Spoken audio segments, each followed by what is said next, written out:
Okay, everyone, welcome. Good evening. Hope we're all doing good on this Friday. So today is a little different.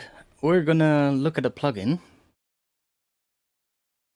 and yeah, let's see what we can do with it. So, welcome, yo, Sephia, Angelite, and I'm not gonna try pronounce your username, but hey, welcome. Let's effing go.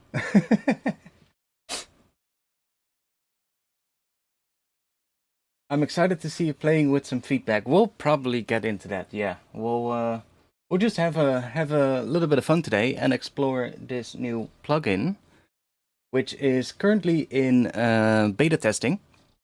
Yo, Blacktronics, good to see you, man. We'll just get started. Have some people coming in. Let's go and go there. Oh, my light is orange. Well, it'll be orange today. I was having some issue with my light. I usually have the college stream light, and I was having some issues with it. The battery of the remote was empty, so I had to put some new batteries in, and then I wasn't able to get it turned back on. So I was like right before the stream, I was like, God damn it, how did that work again? It's like an old light, so of course, like when I looked up the manual, I got like the manual for the newer version. I was like, God damn it, it doesn't work the same. But I managed to turn it on, so we're good.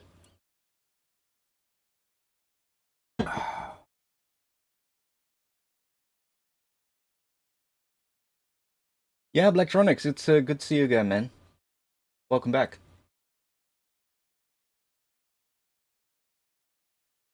Looking great on my 4K 16-inch. The stream isn't 4K, right? I'm not streaming in 4K. I think that would be new for me. I am working on getting a new GPU though. I'm waiting for my next payday, and I might be able to get a new GPU. I worked a bunch of extra days, and I think I might be able to upcoming payday. So I really want a new GPU.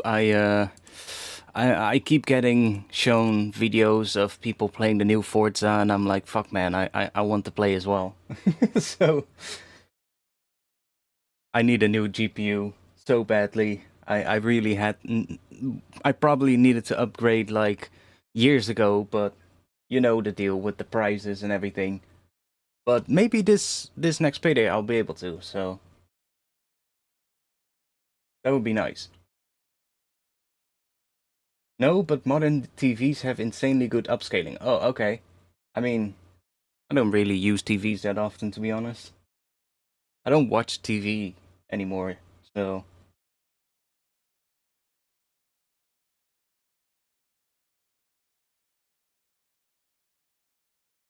you could use your DSLR camera. I guess, yeah, but I don't know.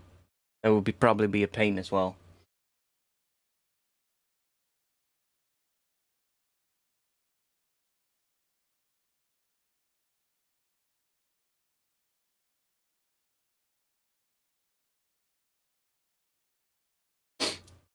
Anyways, yeah. So today we're gonna look at Mesh, which is a new plugin. It's not out yet. It's currently being sort of like in beta testing phase, early access kind of phase. You can pre-order it right now, and I was contacted by the people from Mesh Audio, and they asked me if I wanted to do a video on it. So I said, well, what about if I do a live stream looking into it? And they were like, yeah, that's cool too. So we're going to do that today. And if you want to check it out, though, there's a link in the description, which they were kind enough to give me. If you use that link and go to their website and you do decide to purchase it, then you're also helping me out. So just a little heads up, they are, you know, involved with this as well. They actually asked me to do this, but I've been playing around with it over the last, I would say, 2 weeks or so. And you guys know, I don't just accept any offer. I get plenty of offers from companies, and I decline quite a few of them because I don't like, you know, telling you about something that I don't personally support. Um, and this one, I don't know, but I'm kind of excited for it, so I decided to accept it, and here we are. So we're gonna have a look at it. Decode, welcome. Decode is saying, someone I was talking to in audio programmer Discord thinks portions of the plugin is vibe coded, not that it matters. I don't know. I think that might not be right, but you know, I've been talking to the person behind it, and he's really passionate about this. It's actually, from what I've seen so far, it already works pretty well. It's obviously still not done, so there's definitely some issues and some things here and there that might not work exactly how he wants it yet. But so far, it's looking pretty good, I would say. Damn ads, missed the whole speech. I mean, hey, as long as you watch them, that helps me out, so thanks for that. Not much I can do about it, you know? I have the ads from YouTube set to like the minimum amount, so I hope it doesn't, you know, like disrupt the stream too much.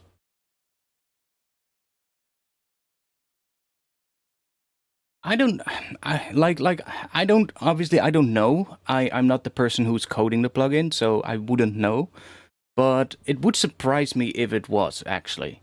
Given how much thought there has been put into it, and how well it all works. Like, the guy genuinely seems to really understand the stuff behind it, so I don't really think he has a need to do that. Like, it actually seems like it is made pretty well. And yeah, we're just gonna see what we have today. So if there's any questions about it, or if you want to know anything about it, then just put them in the chat, and we'll look at it.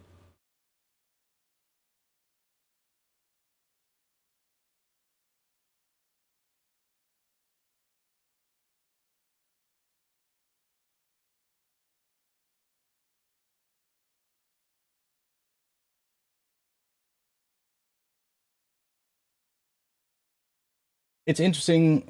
It's an interesting VST though. Yeah, I mean, it looks really interesting. It's like, it's something that I wished we had a lot sooner.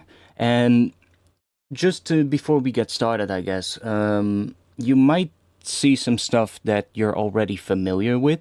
Like if you are an FL Studio user, for instance, and you use Patcher a lot of the stuff in Mesh might feel pretty intuitive. Same if you're a Bitwig user and you use the grid, because it kind of is a very similar kind of thing. So Mesh is it's an instrument, it's an effect, and it's also a VST plugin host. So it can basically act as any of those things, and it's a modular sort of like environment where you can create your own signal chain, create your own patch that way, and do a lot of things that you might be able to do in your DAW itself, but it might just be really, really difficult to do. Or it might even do things that you won't be able to do in your DAW, which is really exciting. Plus, it's also just interesting to mess around with and try out things that you might have not tried otherwise.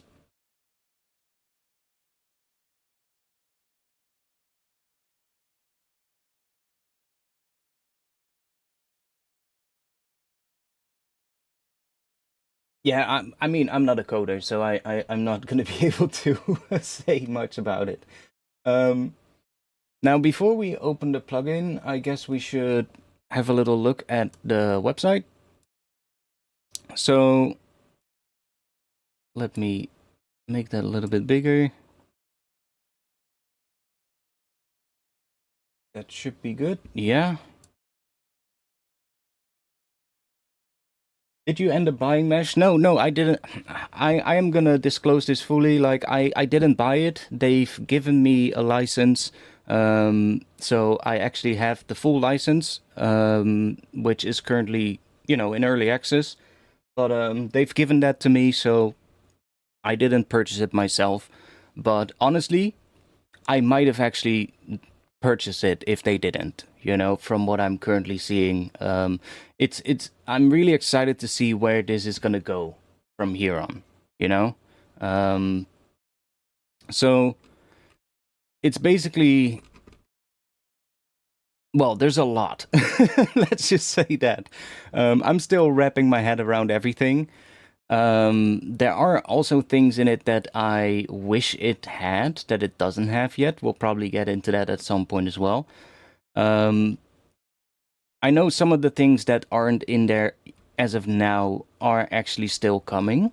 So, for instance, like MIDI tools that they're saying here, you will in the future also be able to use it as sort of like a MIDI transformation rack kind of thing, where similar to what I sometimes do in Ableton, where I use the MIDI tools and chain them together to basically change the incoming MIDI signal going into a plugin. You will be able to do that as well in the future. This seems pretty interesting. I hadn't seen that yet. Scripting, write your own notes in code, share them with the community. That sounds pretty interesting, and that could actually be really cool to see what people cook up with that. Like, I don't know coding, but anybody who does, being able to make your own modules for this might actually be really, really interesting. Especially if you then can, like, share them with other people and other people will be able to use the modules. That sounds really cool. Sample sharing, online backup. Okay, so right now it's 149 and the normal price will be 199, which is a little bit on the expensive side, I know, but given how much there's in here, it's also kind of expected, honestly. Like, there's so much stuff in here that it basically gives you a lot of tools that you would also find in like a full DAW. So yeah, I mean, you gotta think about if that's worth it for you or not. It's like everybody is different in that sense.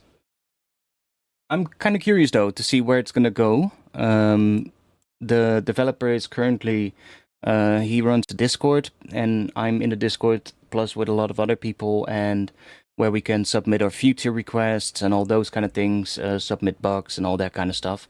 And he's really, really actively watching at what people are saying about it and what they want to see implemented. So that's kind of exciting to see.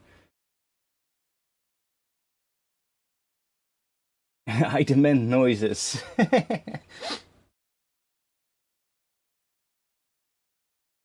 Seen Alchemy use this, and it definitely looks worth the money. Yeah, yeah. I tuned in briefly in Alchemy stream, and Alchemy referred me to the developer as well. So thanks to him. If you don't know Alchemy, go check his channel. Definitely.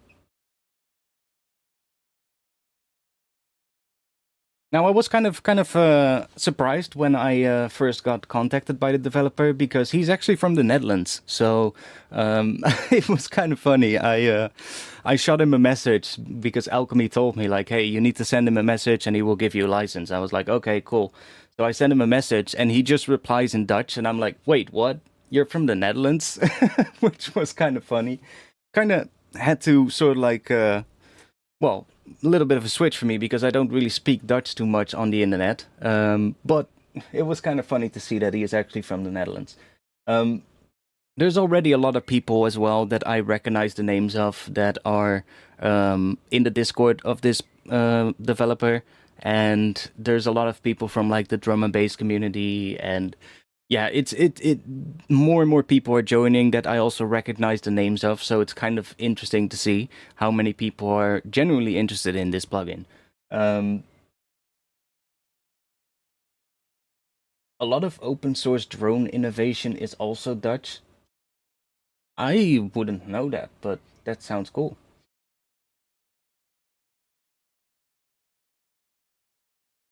The Dutch are powerful beings.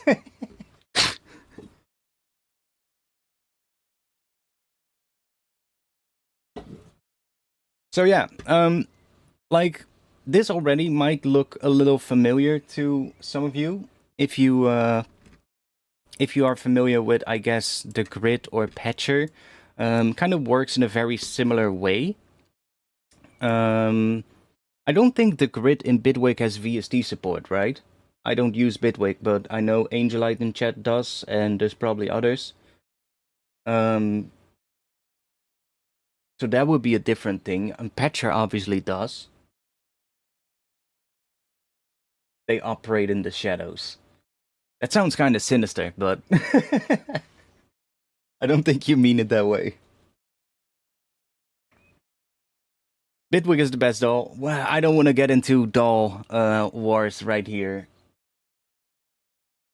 The grid is just native devices. Right. Okay, so that's what I thought. Yeah. This is also what I think is really interesting about this plugin is it basically creates a modular environment, but you can share the patches to anyone across any sort of like, any DAW basically. If the DAW has support for VST plugins, which any DAW will, then you can open up the patches, and that's kind of interesting. You're not like the thing with Bitwig stuff, right? If you're making a patch in the grid, you won't be able to share it with somebody that uses Ableton or somebody that uses FL Studio. Whereas this, kind of, you will be able to, because it's just a VST plugin. Now, obviously, you will be bound to like certain plugins. Like if somebody uses a VST plugin that you don't have, then that's going to be an issue. You won't be able to open. Well, you will be able to open it, but you will be missing a plugin. But that's to be expected, Reason has Combinator. Is that similar? It's been a really long time since I've used Reason. Combinator in Reason, if I remember correctly, was sort of like the feature where you rack up multiple devices into a chain, into sort of like a rack kind of thing, right? I don't think it's that similar, but there might be some overlap. Like, it's been a really long time since I've used Reason.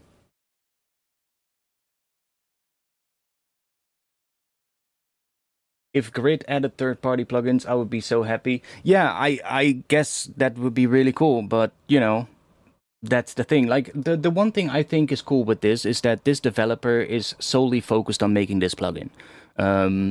Whereas with, like, a doll, right, you request a feature and it might take ages for it to be implemented because they are working on an entire doll, right? And there's so many different features that people want, and if you ask for like a very specific thing in some part of the doll, it might take ages for it to be implemented, whereas this developer is just solely focused on this plugin. So that's kind of cool because it makes it easier to and quicker to implement certain features that people are asking for. So that's always good to see. And because you can use it across any DAW, that kind of is kind of cool, in my opinion.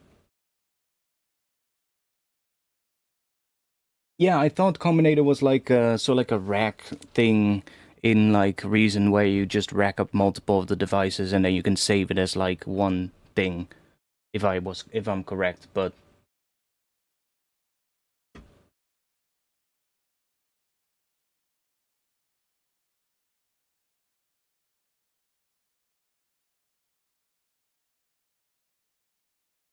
cool. So it's actually really straightforward. It comes with its own devices, so I guess we should look at those first. These are the current devices that are in here, and this might not look like all that much, but there's actually a lot more under the hood of a lot of these. So like a lot of these will actually be able to do multiple things, and it's kind of a cool way of what the developer is doing. It's like, instead of making like 100 different devices, he has put quite a bit of functionality into a lot of these. So there's actually more to it than just this. But I guess we should just open up some of them. So I guess the first one we should probably open up is the oscillator and have a look at that. And let me see if we can make this a little bigger. I don't want to make it full screen because then we will be cutting something off with the chat, but I think that should work. It does look like grip modules. I mean, makes sense, right? Like I said, he isn't necessarily trying to reinvent the wheel, as people call it usually. He's just trying to make an environment that is very streamlined, kind of easy to use as well, and will basically give certain things like for instance, a lot of people that don't use Bitwig might be looking at Bitwig and think like, I wished we had something like the grid.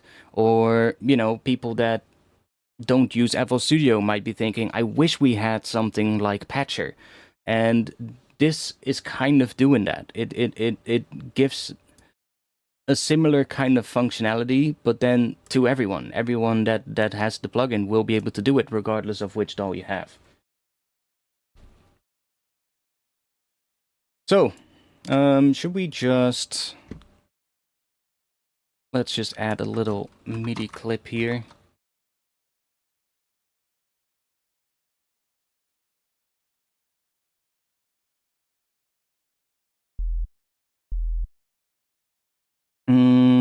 What should we do? Let's actually add in a little chord for now.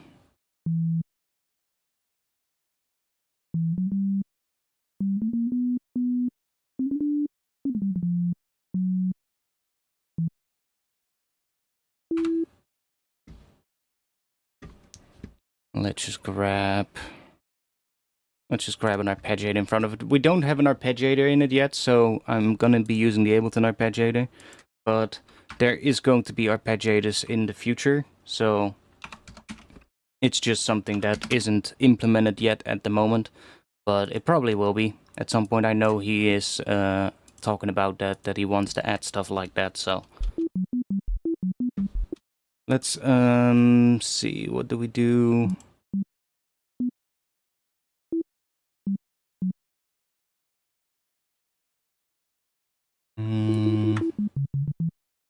Let's add that. How many notes? 1, 2, 3, 4, 5, 6, 7. Yeah, that should be fine. Can we do another?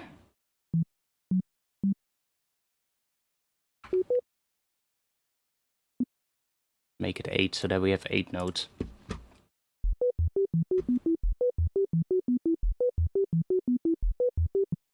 Everything that exists as a node-based editor on the market is just not the thing. Everything else is janky, patcher. Yeah, like that's just another thing, right? I really hope that he can make this in a way where it actually works well, you know, and it actually just does the job, and it's stable, it's lightweight, and so far it seems to be the case. So that's always good to see. Now, one thing first, I guess, it doesn't support all your plugins. It only works with VST3, and that is just because of how the plugin is made and like what it wants to do. It doesn't work with VST2, and it doesn't work with, I think, AU plugins or whatever they're called. But it works with all of your VST3 plugins, so that is something that I probably should note.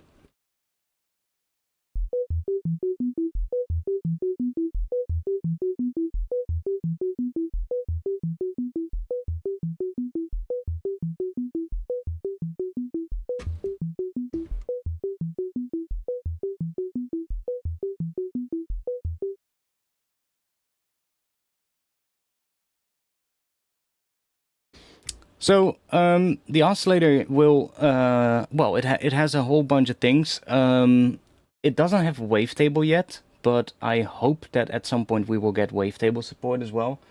That would be pretty cool to see, but it does have a lot of things that you would expect from like, you know, an oscillator in a synth. You've got your basic shapes up here. It's a noise oscillator as well.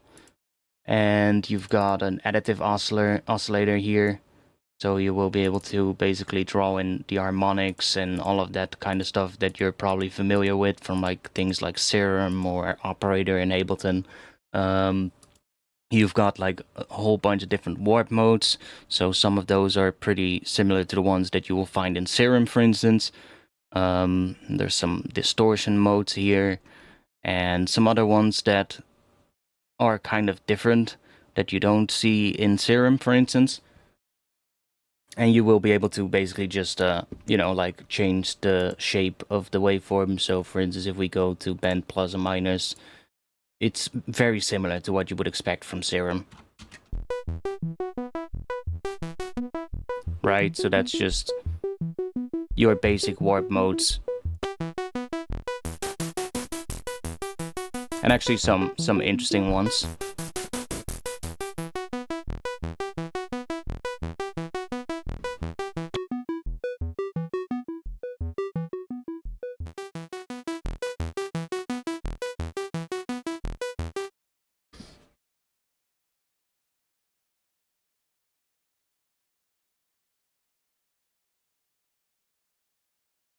Is the sum of the plugins you open in it smaller in resource heaviness than if you open the plugins individually? I would expect not. That would be kind of strange, in my opinion. The plugins you open up will basically still use the same amount of processing power because you're still opening up the plugin, right? So it would be kind of strange if it was actually more lightweight when you open them up in here, as opposed to opening them up separately, because you're still opening up the plugins.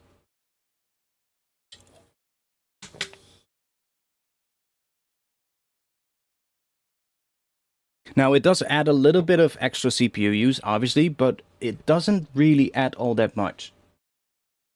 And that kind of goes to show how well optimized it already is. I think we talked a little bit about this last week when I briefly opened it up, but I was reading in the Discord about how he implemented the processing inside of this, and he split several different things inside of this. So you have the audio engine, so like the actual audio itself. Then you've got the modulation, I think the visualization and all those kind of things. And he splits them all up across different processing threads, which are then obviously, you know, split across different sort of like CPU cores, I guess. So the audio, that way the audio basically has its own sort of like processing, and is separate from the modulation. So that optimizes the CPU use quite a bit. No, I think that would be kind of weird. It basically just acts as a host for your VST plugin. So if you open up a VST plugin, that plugin will still use the same amount of processing power than it would if you open it up in your DAW. Like it's not gonna perform any magic, you know.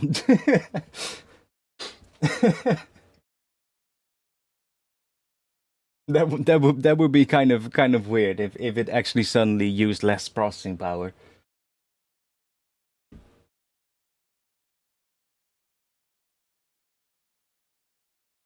It will just add a little extra processing power or a bit of extra CPU use because you're also using mesh on top of it. But mesh itself, you know, is pretty lightweight, so it shouldn't add all that much, which is always good to hear. So we can then add new modules. So we can just right click anywhere, or we can right click on any of the connections, and then we can just insert another node. So we can, for instance, grab, I don't know, let's grab a filter. I have been wanting a way to sort these, and I know that that is a feature request that that multiple people have asked for, to maybe like sort this by alphabet or do like a custom filter or whatever, which should probably be coming in the next one of the next updates. But we can add a filter and it automatically hooks it up, like you can see. And you'll get like all your sort of like expected filters in here. There's also some cool ones like the double notch and triple notch, which I believe in the first version that I had, it only had notch, but now we have these as well. So we get like different ones, and there's also control over the width of that. And there's a whole bunch of like more creative filters, like your comb, phaser, flanger, all that kind of stuff. Which kind of means that this doesn't just work as a filter, but it's also a phaser. Which is what I meant with like a lot of these devices have more stuff in it than than what you might think from just looking at this list. This will also be your phaser. It will also be your comb. And there's a formant. What else? Nested phaser. I don't know what that's gonna be. Ah, okay. So that is a phaser where you can more things. Depth. Interesting.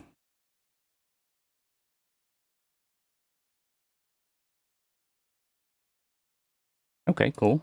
Hadn't seen that one before. Split notch. Okay, so that's like a band reject. Oh, but you get control over both of the cutoffs. That's cool.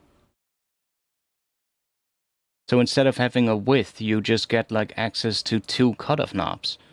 So that's kind of like a band reject filter, but then with a little bit more freedom. Like, for instance, Serum, you have the band reject where you get the 1 cutoff knob and then you have the width. But this is kind of cool because that allows you to do different modulations on either side of it. So that's interesting. Nested comb. So that looks similar to maybe the new comb filter in Serum 2.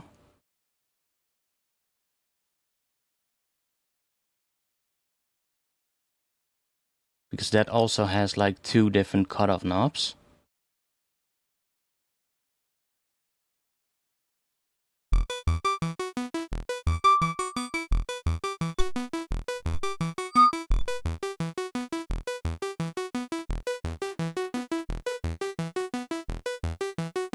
Yeah, that seems similar to that. Okay. let me add a limiter after this. Just in case. Some things might that's the beautiful thing about this plugin. You will be able to do things that, you know, your DAW might actually prevent you from doing because of that reason. It looks like a comb within a comb. Yeah, exactly. So might be good to have a limiter after it just to make sure that you don't destroy your ears. You know, always good to do.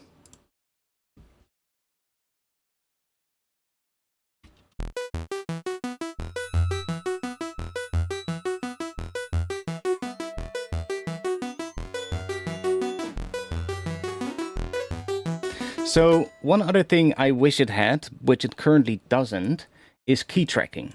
Probably something that's gonna come in the future with the MIDI effects that he's talking about adding in the future. But I actually think we can hack it so that it has key tracking. Let's see. Because if we use Ableton, we have modulators, right? So we got our expression control. And if we put that after the arpeggiator, then we can select key track here.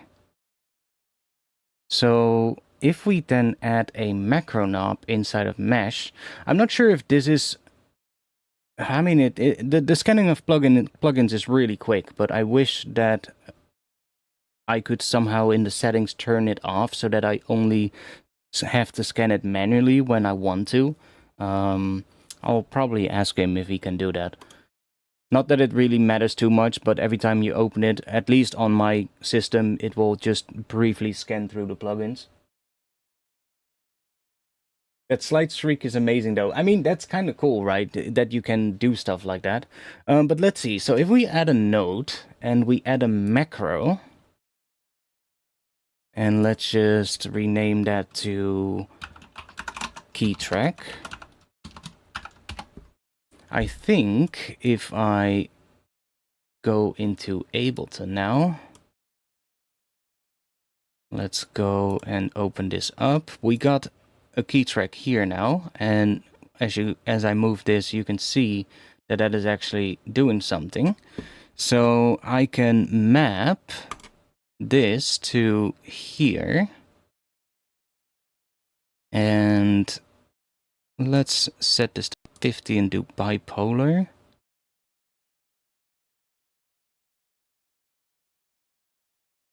And let's set that to 50 if we can. I mean, it shouldn't matter because it's going to... Let's set this to remote, so it's just going from 0 to 100. Right, so that is now doing something. And that is also doing something there. So now I basically have created a key track macro for myself. And we can hook that up to anything. So we should be able to now hook that up to here, say cutoff, and we should be able to go to bipolar maybe.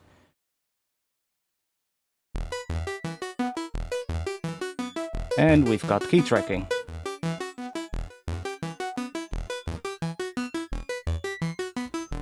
So I am actually able to do it. That's kind of cool. Wait, key track? Oh, wait, that is the name of the macro. I was like, wait, what? Key track? Is it a thing?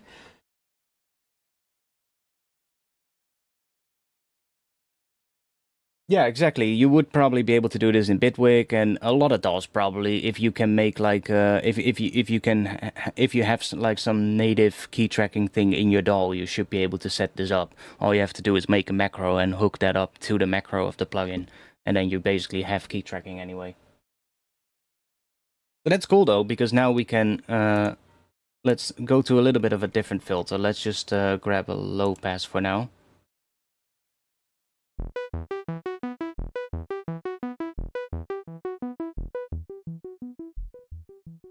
And let's grab another... Let's grab an envelope. Envelope right here. And let's hook that up to here, to the cutoff.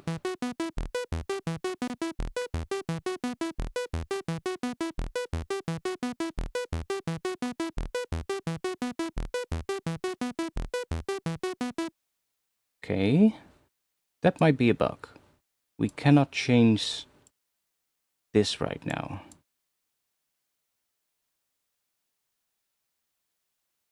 Maybe I am missing something, but...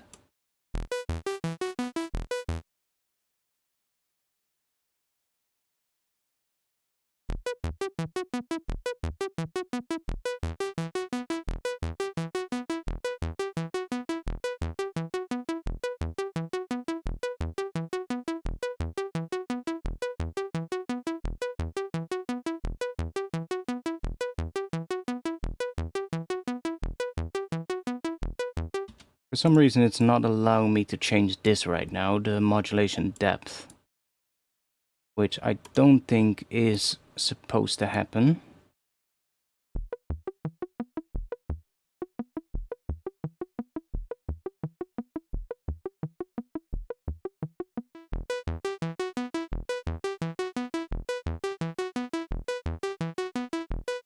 Okay, one moment, let me put that in my notes so that I can ask him.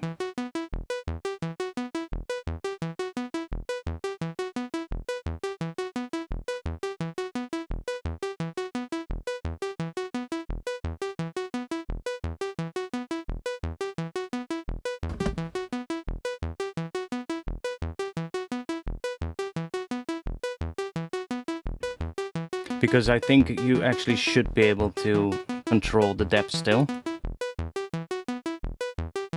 But it's not doing that right now. I mean, I guess we can change it here.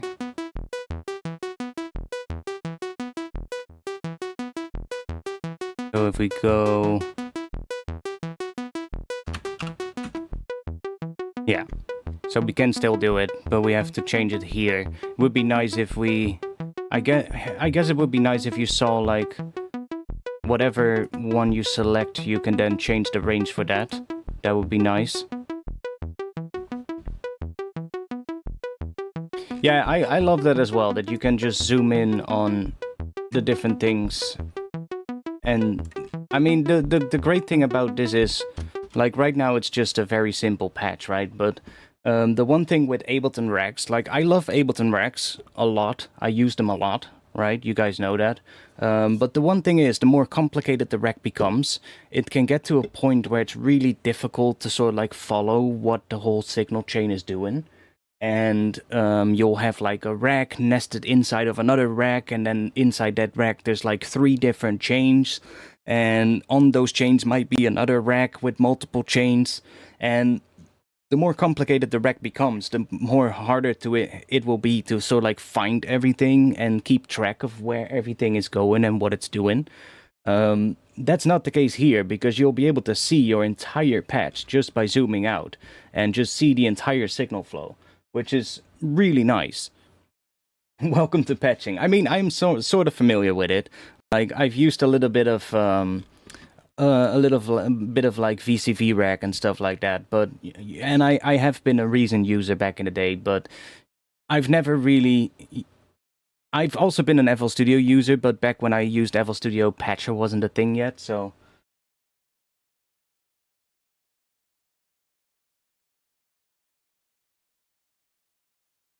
With this, you can put all relevant controls of logical blocks into a viewport frame, and then you have little clusters to zoom into. Yes, exactly. And you can also add a little text node if you want to keep track of what is going on. So you can just enter something here. So let's say oscillators or something like that, and you can just position that in your whole thing to sort of like keep track of where everything is,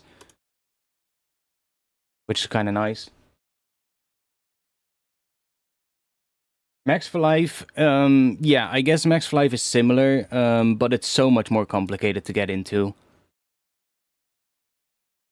Max for Life is pretty complicated to really get into, especially as a beginner or somebody who's never used any like modular kind of thing, because it's a lot. It depends a lot on like coding and stuff like that, whereas this doesn't. You know, this is intended to be a lot more easy to use, especially for somebody who isn't, you know, that well versed with that kind of stuff.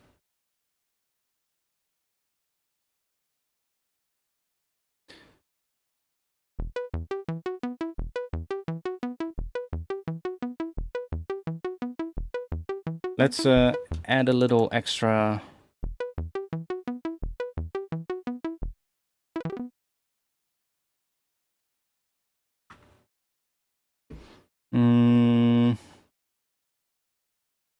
Make this a little bit more interesting. So let's go from E to redo.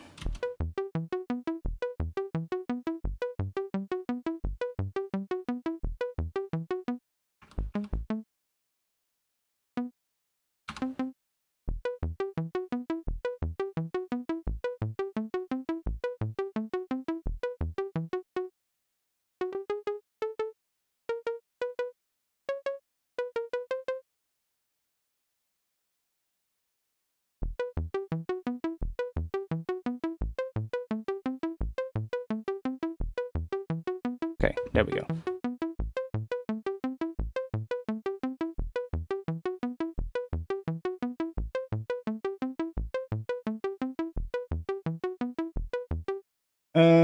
Nested patches is something I want to see in a tool like this. So you design a circuit and then just add in out to the sheet, which becomes controls in the UI as its own node. I mean, you can, I guess, if we, let's see, if we just save,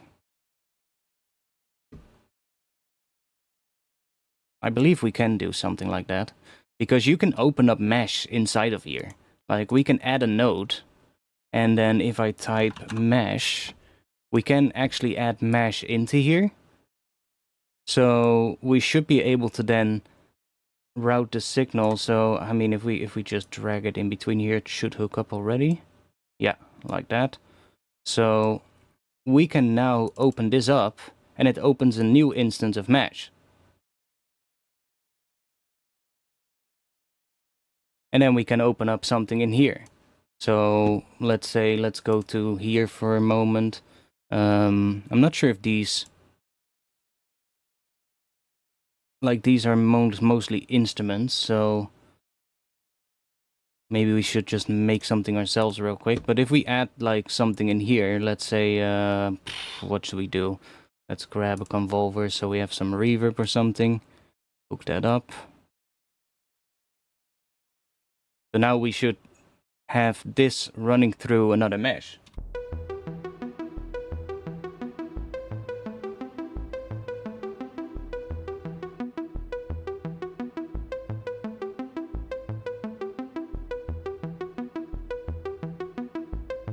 Does it let you build a little UI for stuff you macro out of a patch?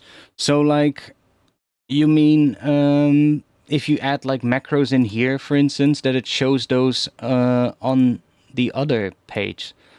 I don't think so as of now, but that would be kind of interesting. Let's say we add this to the tone.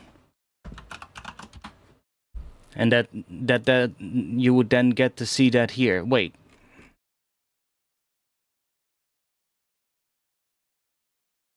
It shows me macro 1. It doesn't show the name that I added, but that does sound like it controls the tone.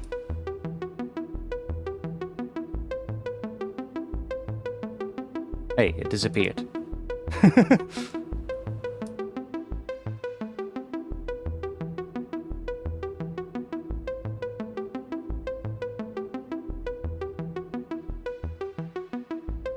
Okay, so it is actually showing it here. That would be really cool. So what if we add another one? And we add a macro for something else. So let's hook that up. Let's say the decay or something. Let's do the decay.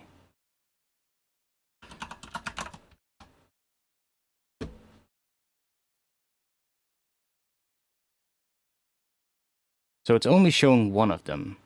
Would be really nice if it actually showed both of them. What if I select both of them? No, okay, so it only shows one. That would be really cool. If it actually showed the macros that you added inside of this mesh and then showed them here. Now I know that if we, for instance, grab a module here and we do this, it will show us the different macros here, so we can actually add modulators to it. But it would be nice if it actually showed all of them below here.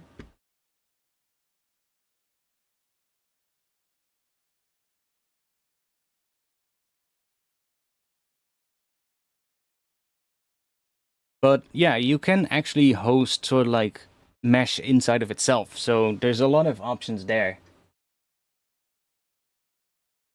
that will probably be really interesting to mess around with. So let's look at a couple more modules, because there's obviously a lot more. You've got your LFO, step sequencer, macro, we've already shown that. Now the LFO is actually pretty nice. It looks like a very basic LFO when you look at it like this, but it actually gives you a lot of options. So let's maybe hook that up to one of the warp modes or something. Let's grab bend plus minus. Let's just put that halfway, and we'll hook this up. Well, let's position this right here, and we'll hook that up to here and do the warp. So we can look for it here, or we can just type warp and it will show up. So it looks like a pretty basic LFO, right? But it's actually a fully fledged like LFO. If we double click it and open it up, you can see we actually get control over the shape. We can make entire sequences in here. So it's actually a proper LFO. Like, you got the different rates here, BPM, hertz, and audio rate, which just makes it move really quickly. So that's really exciting that you have these modes as well. It can work as basically your free running or triggered LFO. It can also work as an envelope, similar to what you find in Serum. You've got forward mode, ping pong mode, where it goes back and forth, and a reverse mode. Make it bipolar. You can have legato turned on. Basically a lot of things that you would expect from like a lot of LFOs in, like, for instance, Serum, if you're familiar with those. Can also work as like a sample hold kind of LFO. And every time you click it here, it basically creates you a new shape. So that's nice. Let's see if we can go back to just the default.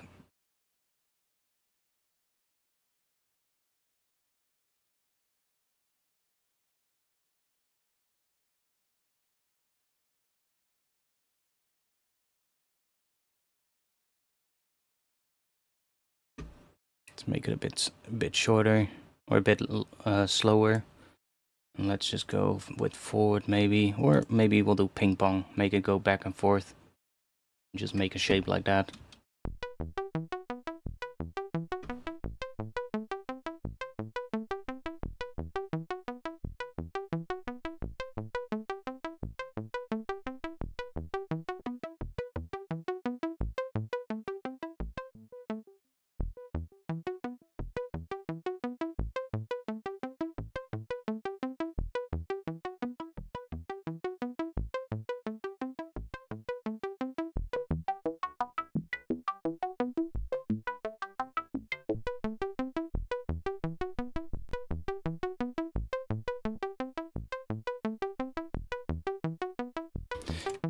Now you'll also be able to do FM, of course, so if we add another oscillator and we just drop that below here, we will be able to send MIDI into here, and then we can use this and send it into any of these three. So the top one would be phase modulation, frequency modulation, and sync.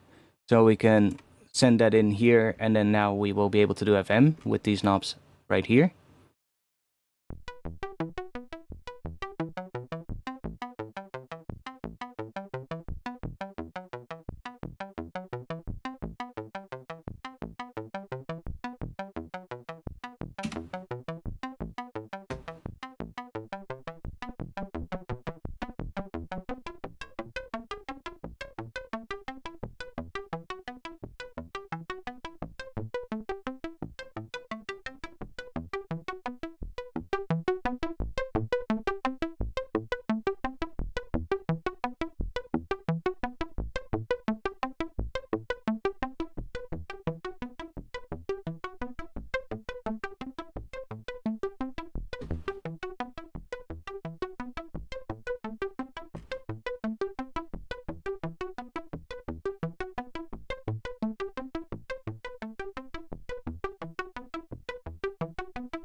So that's one thing I hope he can figure out, that sometimes if the cable is over a knob, you cannot really touch the knob.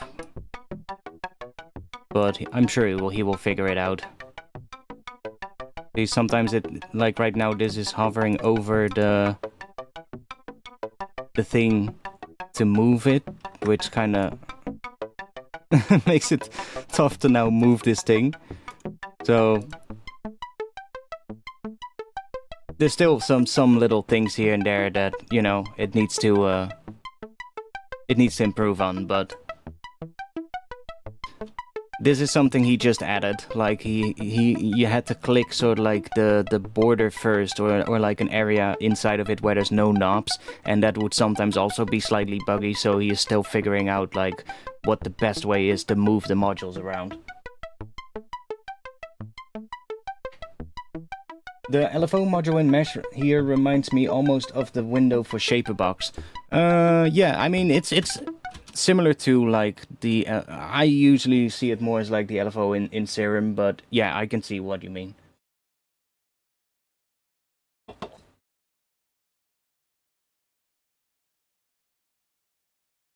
So let's see, we have talked about, well, these are pretty self-explanatory, right? You've got a step sequencer, that's just for modulation, so you'll just be able to modulate the different, do like modulation with like a step sequencer kind of thing, so don't think we have to talk too much about that right now. Macro utility, so that's just a basic utility device, nothing too spectacular, you know, just gain, panning, that kind of stuff. What else do we have here? Oh yeah, we got a wave shaper. So let's hook that up. Again, pretty in-depth wave shaper.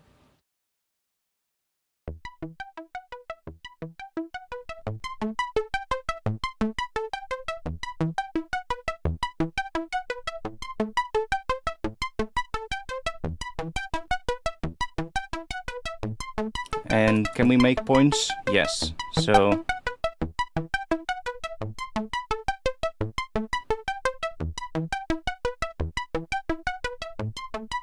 quite a lot of customization options with that. We've got like, of course, different modes for it, so make it symmetrical.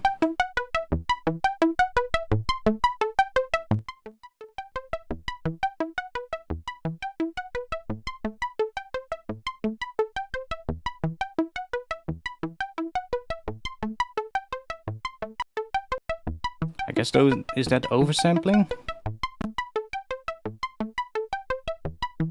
That might be oversampling, but I'm not entirely sure. Would be nice if there was a little tooltip for it. But I think that's your oversampling.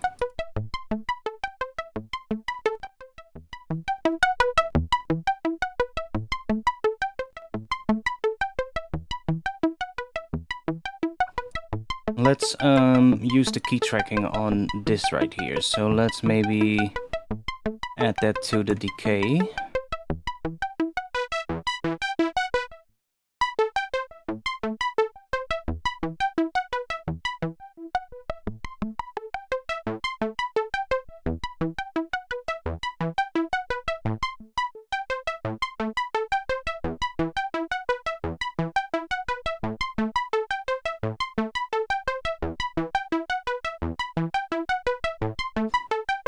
Oh, we also got linear FM and exponential FM. That's interesting. It does feel like it's cutting off the release right now. I'm not sure why it's doing that. Because it's not set to monophonic. So again, that might be something I have to ask him about.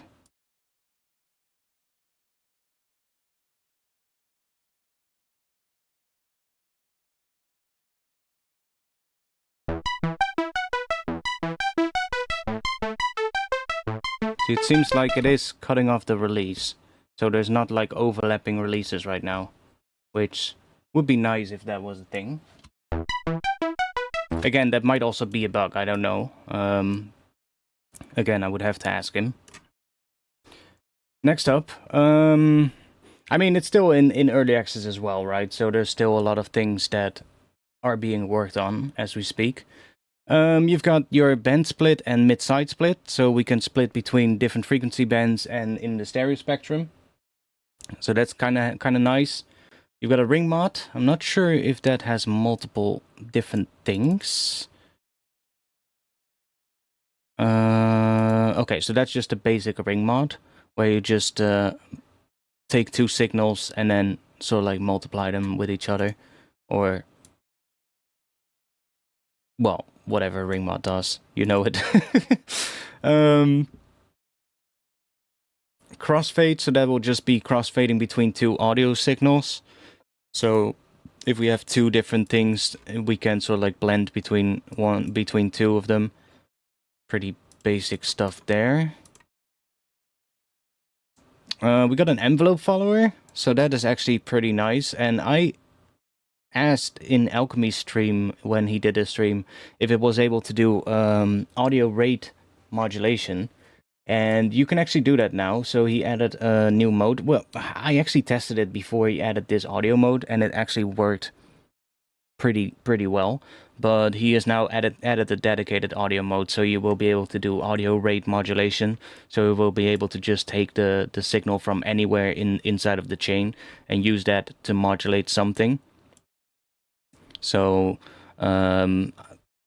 classic idea, I think, classic so like use case, I would say, is probably if you want to modulate the level of some noise on like a bass. So if you have like just a bass, a sub bass, and you want to add noise to it, but you want to give that noise so like the same rate of modulation as what the sub has, then you will be able to feed that into an envelope follower. I guess we can do that real quick. So let's just do a new mesh, and let's make ourselves a little baseline. So let's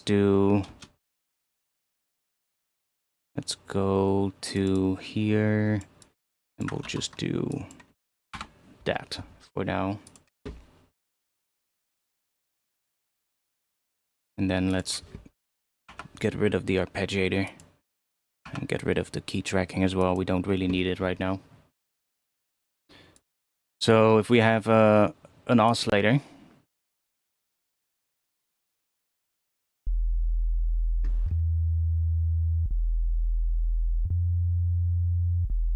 and let's set up this as monophonic.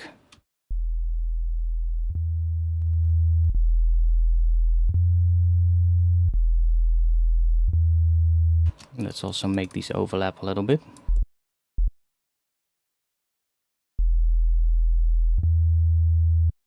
Seems to be a little weird thing on the attack, but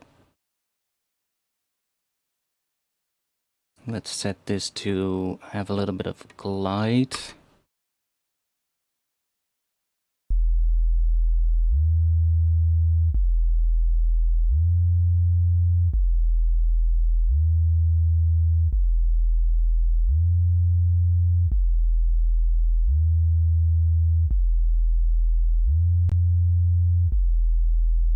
So if we now have another, let's say another oscillator, so let's do another oscillator below here, and we're going to turn that into a noise oscillator. And we need to hook this up, like so. So if we send this for now, let's just send it like that. So we just get that, right? So we get noise and a sub, basically. So if I want to... first of all, let's do a little filter on the noise so that it's not as annoying as it is right now. Let's just give this a high pass filter, get rid of the sub. We just have basically just a sine wave and then some high pass noise. Now if I wanted to modulate the noise level with a sub bass, then we can just create another envelope follower here, and we can take any signal. So for instance, we can take this, and then we can hook this up to the level of the noise here and bring this down, and let's set this to audio.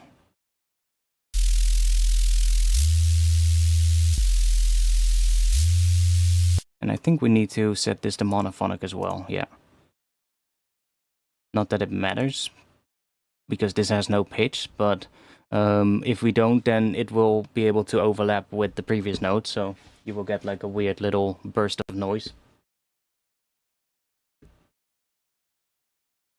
Does it have LFO number generators for controlling knobs on stuff? What do you mean with number generators?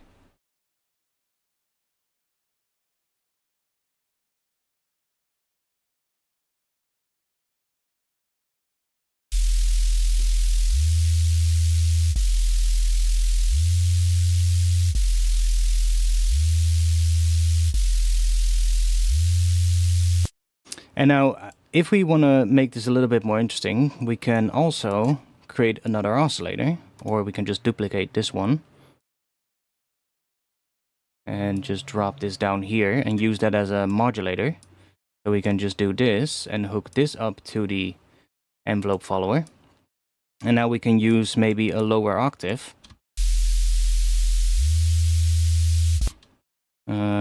Is it working?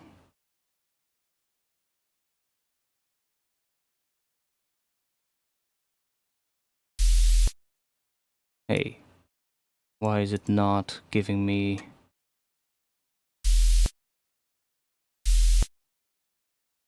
Not showing up here. Let's remove this real quick. Let's try that again. Might be another bug where if you duplicate the module, the oscillator, it doesn't work for some reason. Like that's also why this is still in beta mode. There's still issues with it.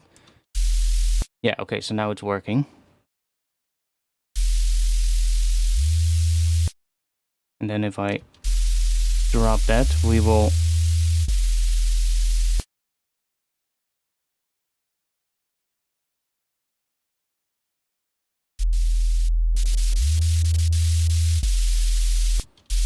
Audio mode still seems to be a little funky. But like, it actually works pretty well already on the peak mode as well. And we have to turn this into monophonic. There we go. Let's just set glide to all.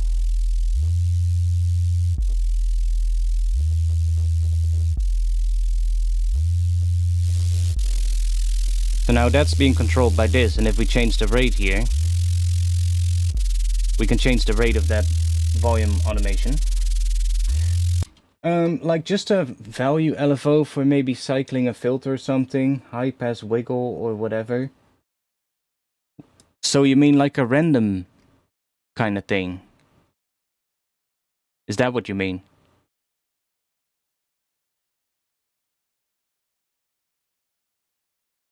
You mean like a randomizer of some kind?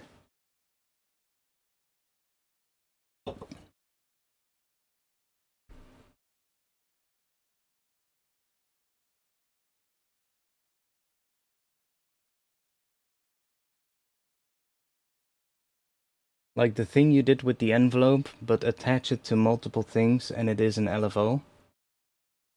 I mean, you can assign any of the modulators to as much as you want, so... I guess? I'm not entirely sure what you mean, though. But, like, we can hook this up to anything, so... And you don't have to hook it up to one thing. Like, we can hook it up to the filter, and now it's hooked up to the cutoff. And we can hook this up to, I don't know, to the noise. And hook it up to, what do we got? The color of the noise. Now that will be changing. And you can see we have multiple connections now happening from one thing, so...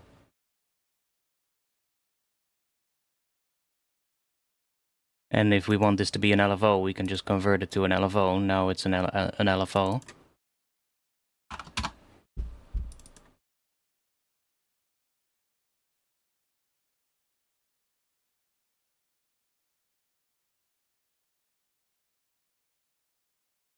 It's set to envelope mode though, but now it's an LFO.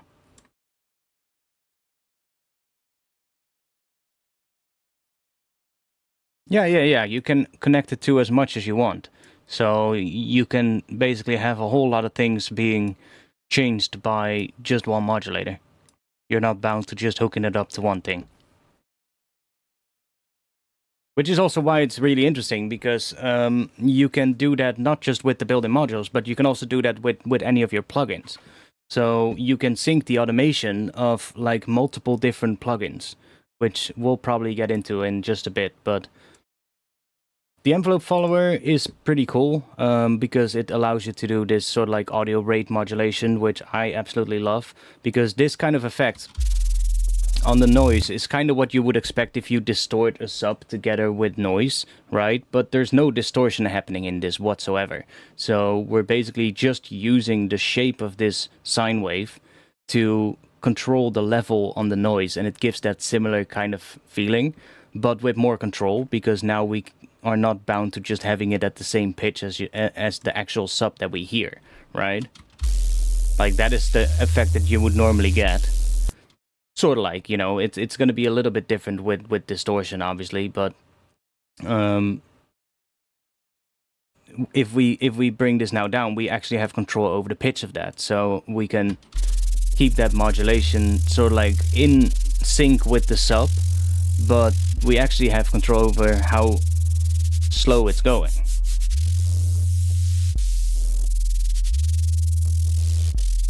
So that's kind of cool. And he did add this audio mode, but it seems to be a little funky still.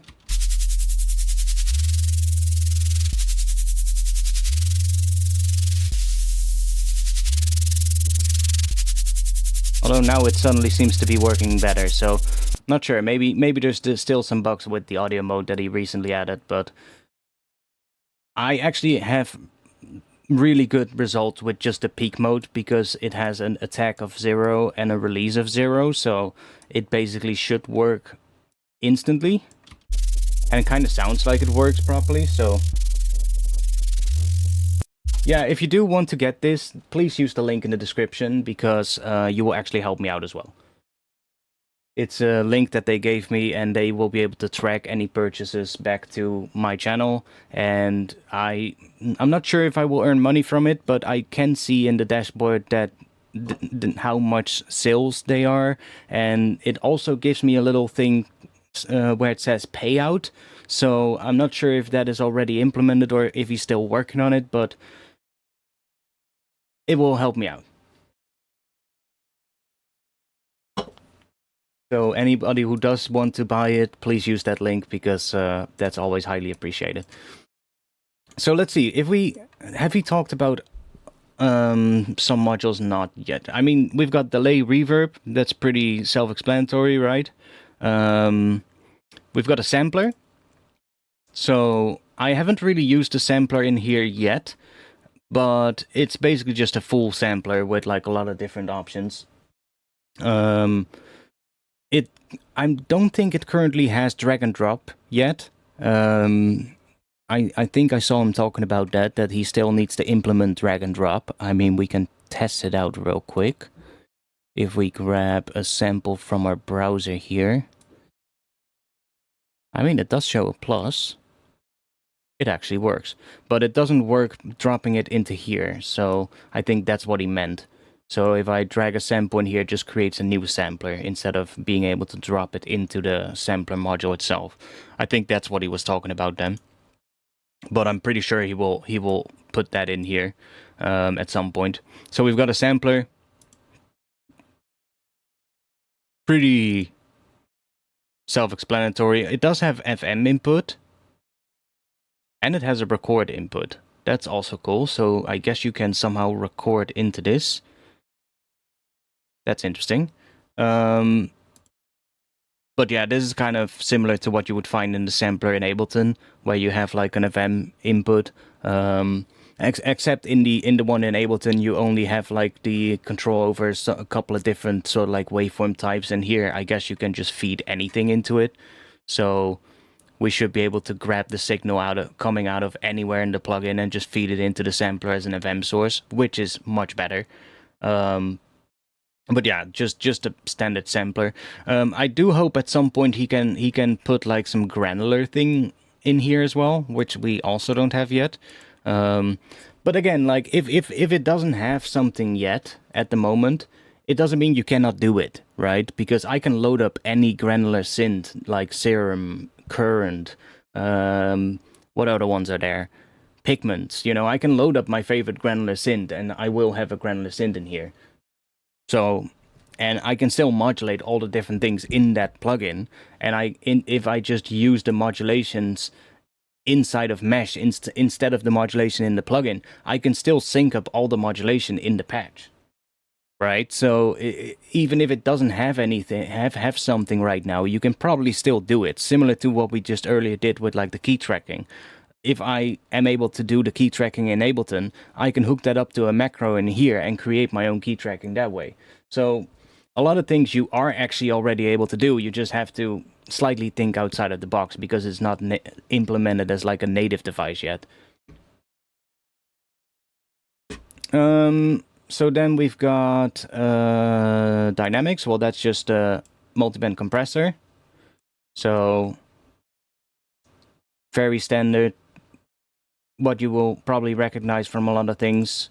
It's also a single band compressor, so we can also just use it as like a single band compressor. Can have up to 6 bands, and got your upwards and downwards compression. So pretty similar to a lot of these. So like there's a lot of plugins these days that do multi-band compression. So yeah, that's basically your similar kind of thing.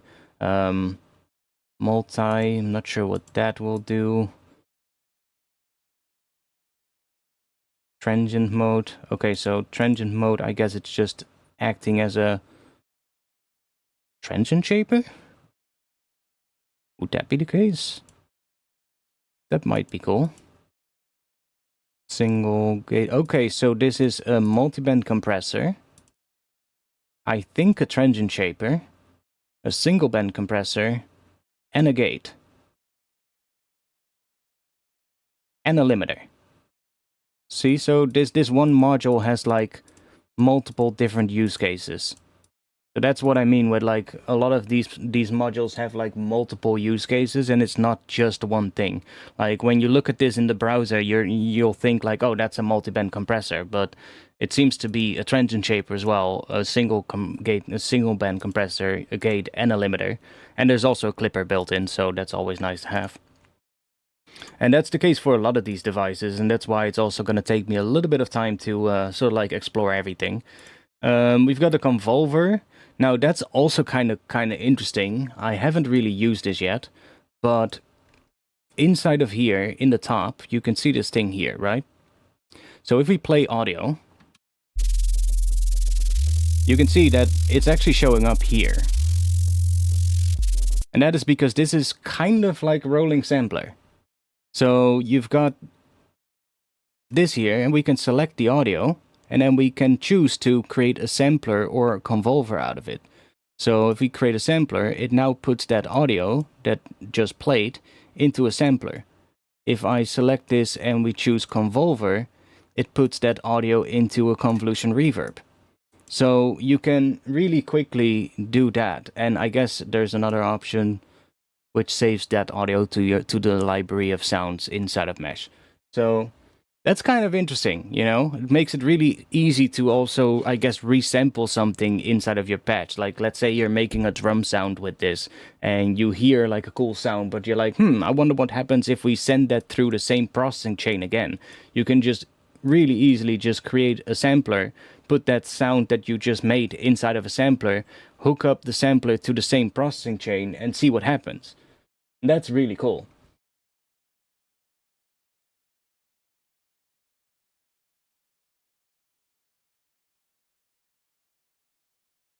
I mean, the person behind this, I believe it's mostly done by one person, but there are multiple people involved with this project at the moment. And I'm pretty sure as this scales up and as he starts earning money with it, he will be able to scale up with that as well. Like, it's still early in the whole life of the plugin, right? It's not even out yet, so and that's also why I'm kind of excited for it, to see like where this is going to go in the future from here on. So then let's see, what else do we got? We got an EQ, very basic, just your expected kind of thing from an EQ.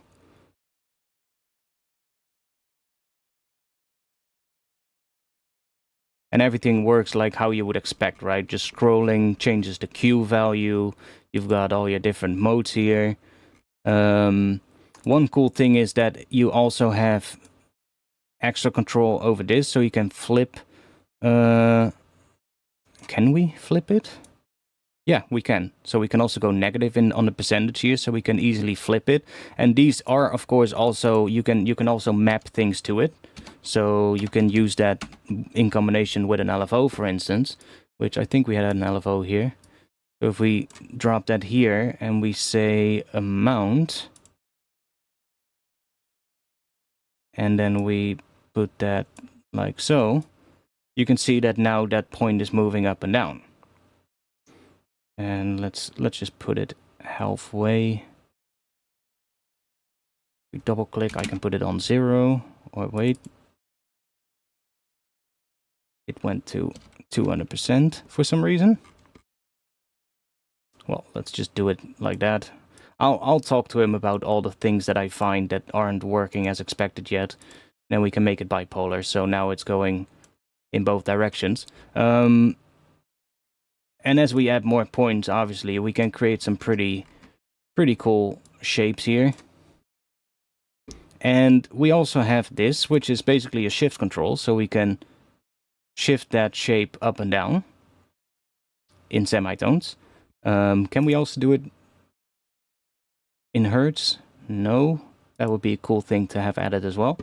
And then, of course, if we want to map anything to here, we can also, I think at least, move individual points around. So if we do this, yeah, so you've got band 1 frequency, band 2, and any more bands that we add. So if we want to move band 2 frequency, that's now moving independently.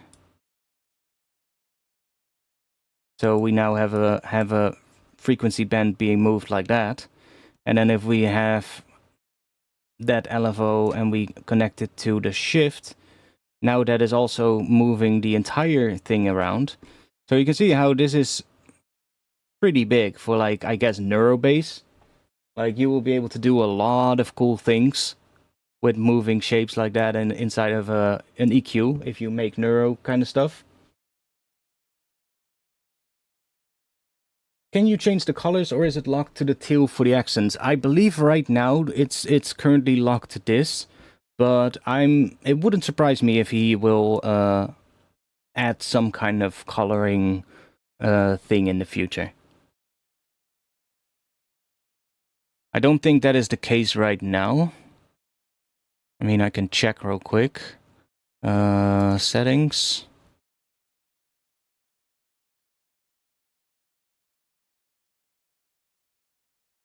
Graphics. So I don't think we can change anything right now in terms of that. But like I said, I'm pretty sure that that will at some point be the case. It's not something that I think is too high on the to-do list right now, given that the most important thing is probably to make it just work flawlessly, right? And just fix out any sort of like bugs at the moment. That is like the main thing. Plus like adding things that, like in terms of modules and expanding on that. I think that's the main focus right now. It's supposed to come out, I believe, on the 25th of June. It was supposed to come out the 25th of May, but he decided to extend the early access with another month because he wants a little bit more time on sort of like figuring out a lot of the bugs and those kind of things. So, but as that will be, you know, done, then I think it might not be too strange for him to start thinking about like that. Maybe like different skinning options or something like that, coloring options.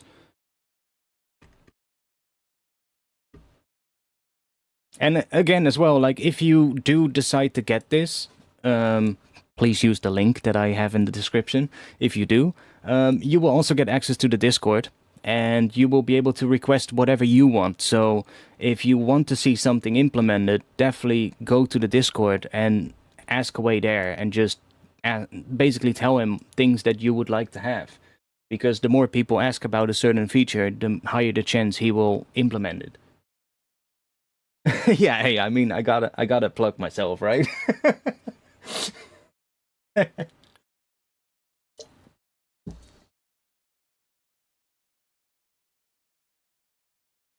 Would be cool if you could set a U on wires and nodes to color code sections. Yeah, I agree.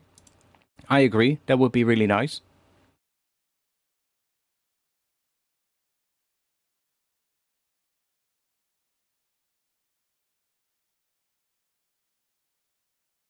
Figuring out a per entity hue option and a paint tool is fairly simple, not asking full skinning, just adjusting the one color. Yeah, no, I agree with you. I think that would be pretty nice to have, especially if you start getting into like more complicating patches. It would be nice to have like some kind of feature where you can color certain areas, or like I've also talked about. It would be nice to be able to, let's say, just like select a whole section and then just sort of like create a little box around it, similar to what happens when you select it like this, so that you can move that around and just sort of like organize your patch that way. There is a little tool here at the top which is called Organize, and that will try to sort of like move all the modules around into a way that might be more logical. It doesn't always work. Sometimes it does. Sometimes it sort of like makes it, well, in this case, it kind of moves things in a way where I'm like, not sure if that's the most optimal way of looking at this. But yeah, it does try to sort of like organize it. But it would be nice if you could just, like move things yourself and then sort of like put a box around it and then move that entire thing.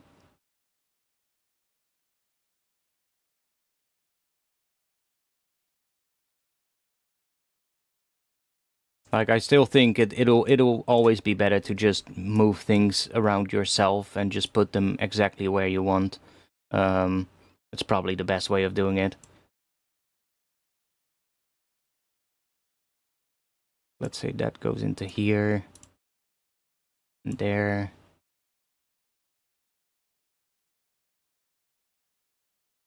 And then that goes into the output. Now we can select multiple things and then move it like that. But it would be nice to being able to sort of like group whole things together and sort of like, yeah, like maybe make a little box around it that automatically gets like a label and stuff like that, so that you can automatically just, like move that whole thing around. I know you can create like labels in here with like the text module, but it would be nice if you could just group things together, basically. But again, I think that's something that he will probably get to at some point. It's just like at the moment, that is probably not the thing he's focusing on the most, given that he's working on actually trying to get this thing out, and the most important thing with that is to fix any bugs that are currently happening.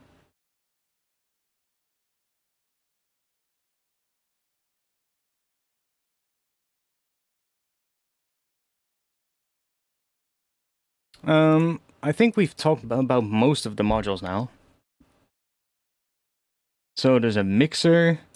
That's just, yeah, it just takes like 2 inputs, and then you've got level and I believe penning. Yeah, that's just penning. I think he will add a bigger mixer at some point as well, so you can mix like multiple things, but you can already do that because all of these connections have like that as well, so you can change the percentage of how much that signal is being sent through. So you can kind of already do it. It's just that, the mixer device is just putting it all in one place. I mean, which is nice, but it's not necessarily needed too much. Then there's this neat device, and this is one that we should probably talk about. So let's hook that up. Let me just move these down here to remove that one, and let's send this out. Not sure if we want to have this, but it's gonna do some weird shit. Let's just remove that EQ for now.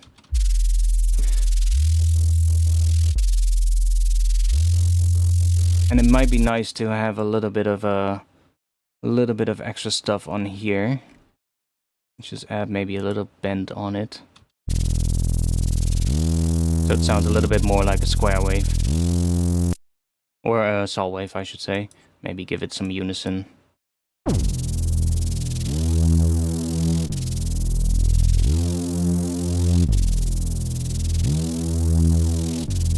So this module is kind of like your sort of like main FX kind of module. It has distortion, different types of modes. You've got this sidechain modes, phase and stretch. Phase rotation, FM style sidebands. Okay. Sidechain amplitude stretches the signal in time. That sounds interesting. It also is a clipper. You've got like these different texture modes. So smearing, which is basically just like similar to what disperser will do.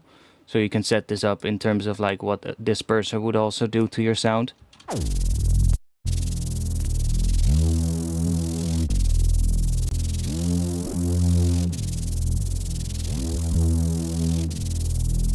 Which right now isn't doing that much. I mean, it is doing something, but it will do more if we have like a more like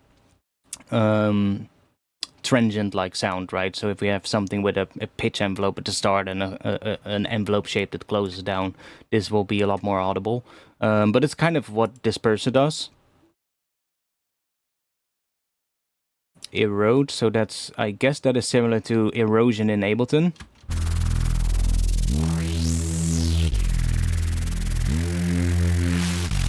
Yeah.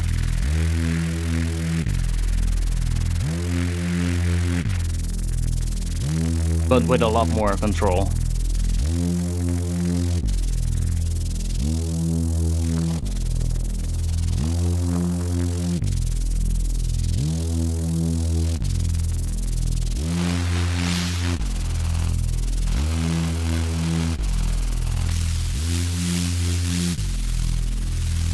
Which, I mean, we already have noise in here, but that's kind of what that does.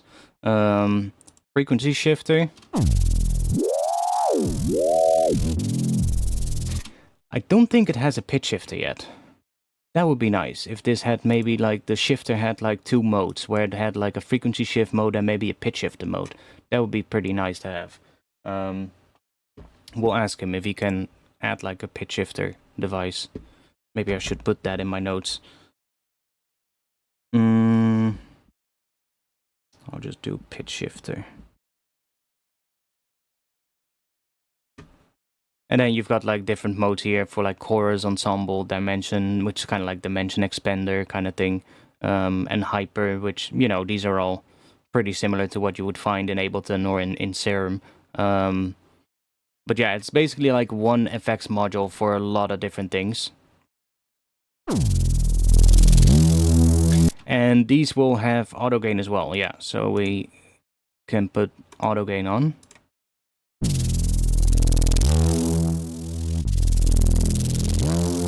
And it actually works pretty well.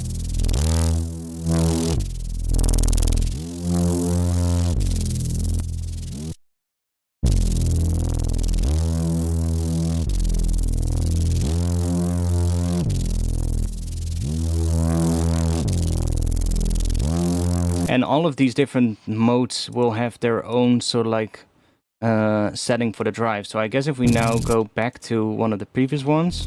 Oh no, it doesn't save it. Again, that would maybe be something nice if it would actually save the position of those modes. But again, probably something that he will get to at some point. Are the meterings accurate? What do you mean? The ones down here?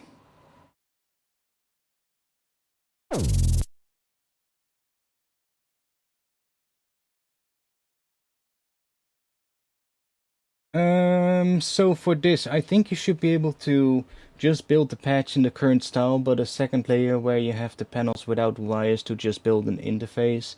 So you can split into a low level and a high level overview. The high level overview becomes an interface, and if you can then import that into other patches, it would be peak workflow. Yeah, sounds cool. Yes, I think they are.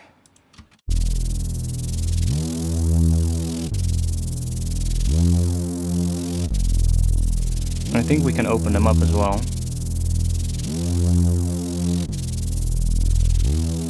I would have to test it and see if it is, but I think they are pretty accurate from what I can see.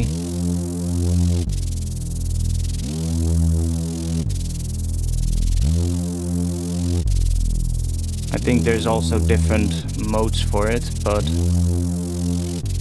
might be in the settings. Metering.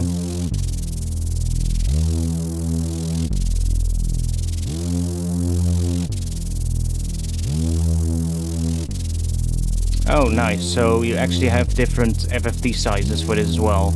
So it would be nice to have those options in here. So we could change them up here, maybe somewhere with some buttons. That would be nice.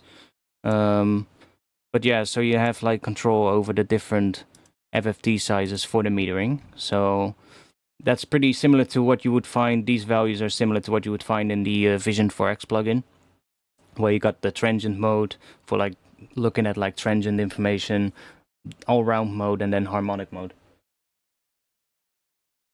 But that's pretty similar to that. And then there's of course different modes for the visualizer as well.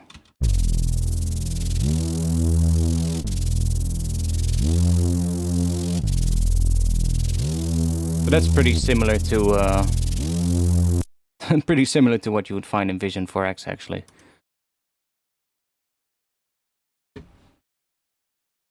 Spectrum. Let's just keep it on Spectrum for now. So there's also another thing that I haven't really used yet, but I believe if we what should we do that on? If we, let's set up a macro and hook that up to our LFO here, and let's do the rate. So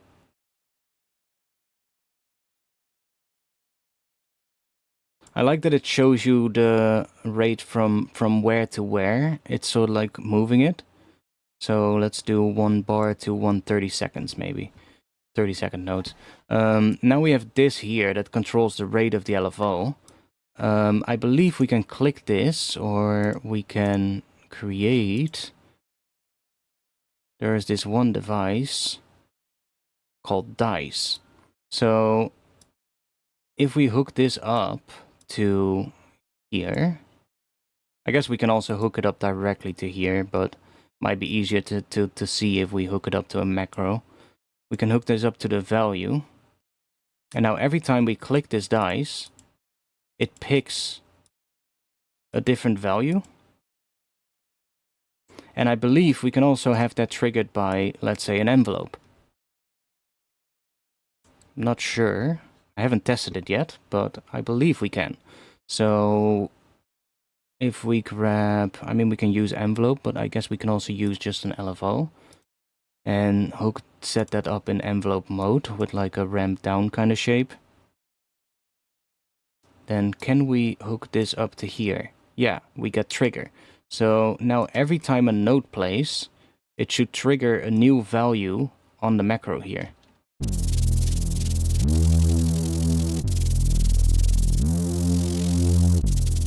See? So every note gets a new speed on the LFO here.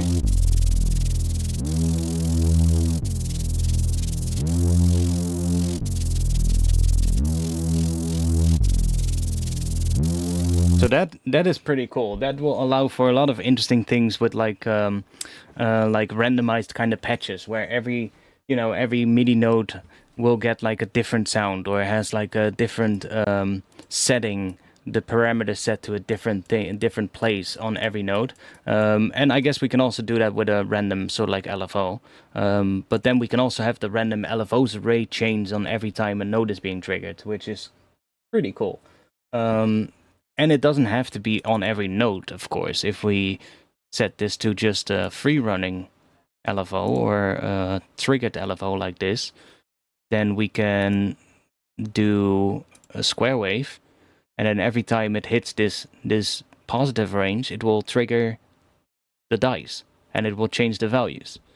And then we can just have it change values every bar or something like that. See? Now it's triggering every time the LFO goes to the positive range. So we can do like randomized kind of things where it does a whole bunch of random movement. And you can have all the LFOs change speed and parameters change as this dice is being clicked, basically, or triggered. And we can add multiple dices, I guess, because we can add as many as we want. So we can have multiple ones doing different things on a lot of different parameters of a patch. So there's so much, there's just so much to get into with this. It's a lot. And then we haven't even talked about the VST support, right? Because that's just the default modules, but you can add any of your VST plugins and do the same stuff with that. So we can go into instruments and we can load up any instrument that we have. Now, as you can see, it doesn't show a screenshot for all of them, but I believe it generates a screenshot when you open up a device. So you can see some of these already have because I opened it up, but a lot of them don't yet. Some do it automatically, but let's say let's just open up one. So if we open up Amigo, not sure if that one works. Oh yeah, it does, right here. And right now it doesn't have anything yet, but if we open this up, now it has a thumbnail, see? So you just have to open it up once and then it will show a thumbnail of that plugin. So as you use more of your plugins, then eventually it will fill them up. I don't think it shows it up right away here, but it probably will as soon as I restart Mesh.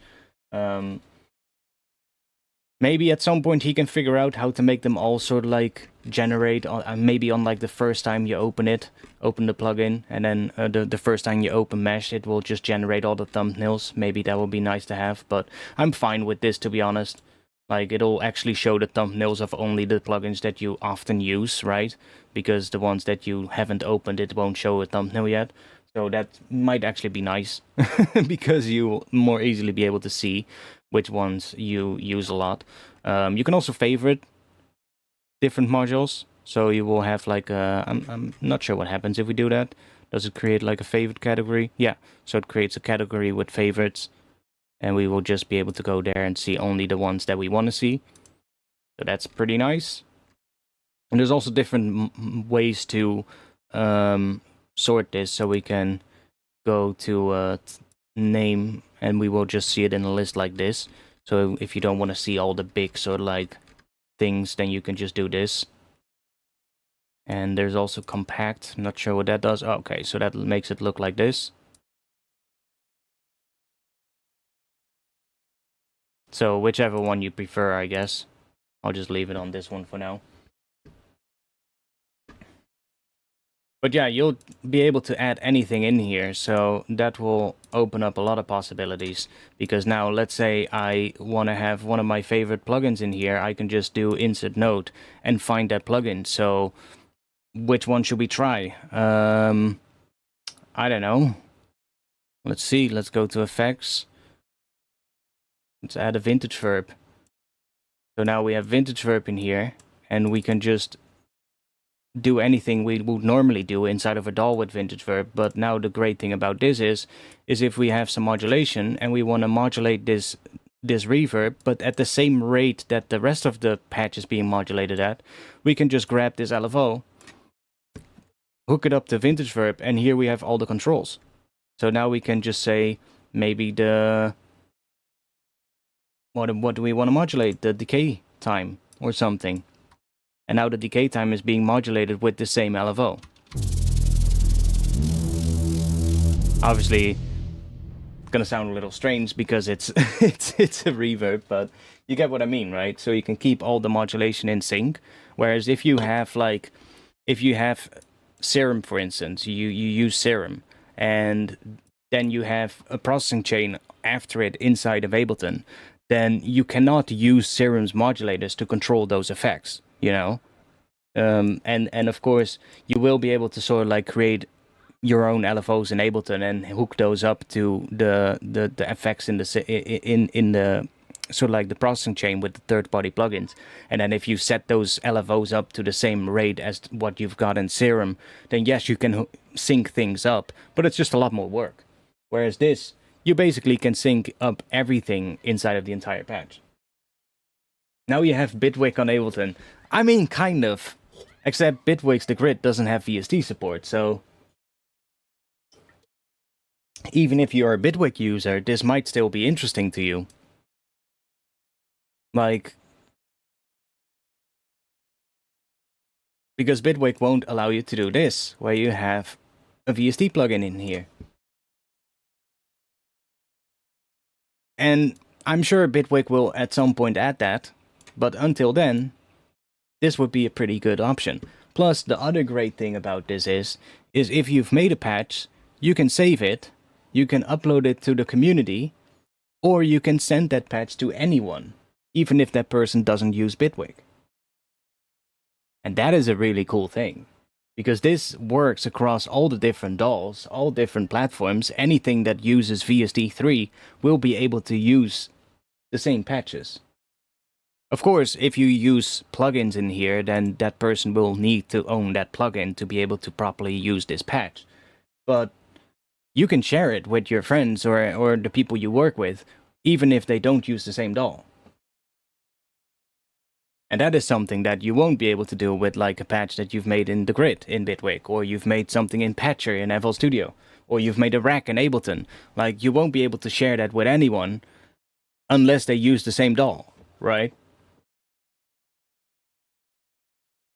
And that's where this is kind of interesting.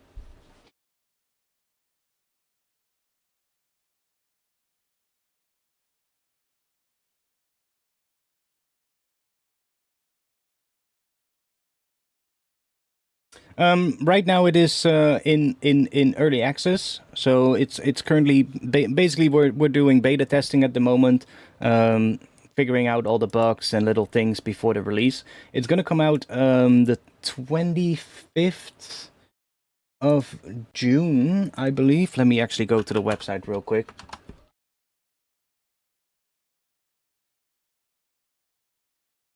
So yeah, full launch 25th of June.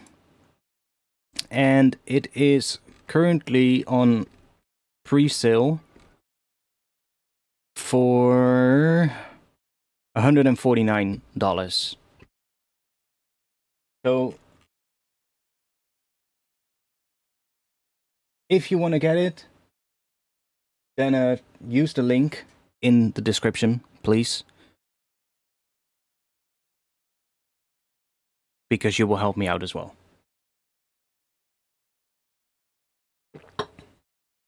Do you think it's user-friendly for producers who are new to modular? Actually, yes. Yes, 100%. Like, I have a little bit of experience with, like, modular stuff in the form of, like, VCV rack. And I've been a Reason user in the past, so I know my way around that a little bit. But a lot of this is actually really straightforward to use. Like, you wouldn't really need to know all that much about modular sort of like stuff to be able to get into this at all. Like, it's very straightforward. You can just grab this and add anything you want. It's super easy to use. So if we grab reverb, and we can just drag it anywhere in the signal chain, and it will automatically hook it up. If we do this, for instance, now we've got a reverb in here. So it's like super easy to use. And I think that's also his main goal. He doesn't want it to be like really, really tough to get into. And that's nice to hear. He wants to make this very accessible in terms of how easy it is to use. Now, he is going to add stuff like we looked a bit at the website earlier, and it said in here that he is also going to add scripting. So that will be a lot more complicated, obviously, because you would need to know like how to code stuff. But also, I'm getting super excited when I hear this, because write your own notes in code. Notes are the little devices in here. Those are notes.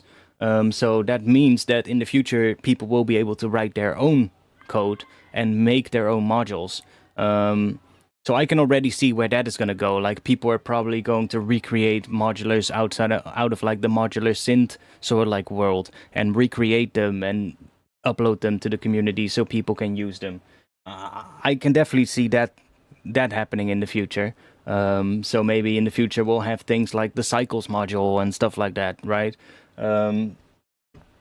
like emulations of like different different or like modular devices that you can buy. But that's all for the future. It's not implemented yet. But that does make me very exciting because that opens up a lot, right? Basically, people will be able to make whatever they want if you know a little bit about coding. Yeah, exactly. It that would make it like Max for Life, exactly, where people can just literally make their own devices and share them with anyone, and then people can use them inside of this environment. Which, yeah, that's amazing. I'm also really looking forward to the MIDI tools. Being able to use like the MIDI tools in here. Right now, it doesn't have any MIDI tools yet. It does have the MIDI input, and you can send the MIDI to different devices. But I'm looking forward to actually having like different things like arpeggiators, rhythmic generators, and with the scripting thing, I'm sure people will be able to code their own MIDI modulating devices as well. So there will be probably a lot more in the future. Like, that's the thing with the whole scripting thing. I didn't know that he was working on this. I saw it today, and I was like, that's going to open up so many options because anybody who knows coding will just be able to write devices for this, and just, yeah, that will result in so many things that are going to be possible with this, because it'll basically turn it into like a community sort of like effort where people will just be able to make modules and upload them to the community, and people will be able to download them and use them. And yeah, that's going to be cool. That's going to be really awesome.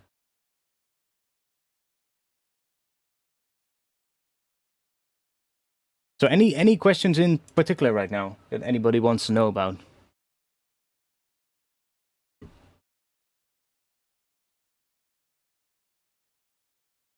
Let me actually go into here. So you also have this right here, which is basically the whole community upload thing. Right now there's not too many things in here, but this is where you can upload your meshes. So meshes are like the patches that you make inside of the plugin. You can just save them. So we can save them, and then we can submit them to the community. So you will be able to see meshes of other people and open them, and basically just start using them and see what you can do with them. So that's kind of cool. We can open some of them up. Like, this is another one I was working on earlier. It's kind of similar to what we just had.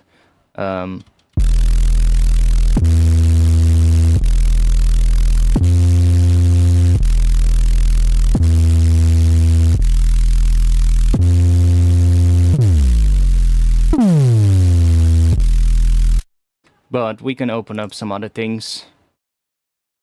See what we get. This looks like a pretty complicated patch. I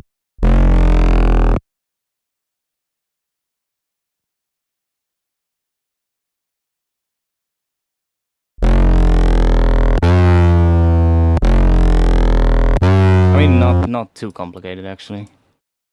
Just a couple of layers.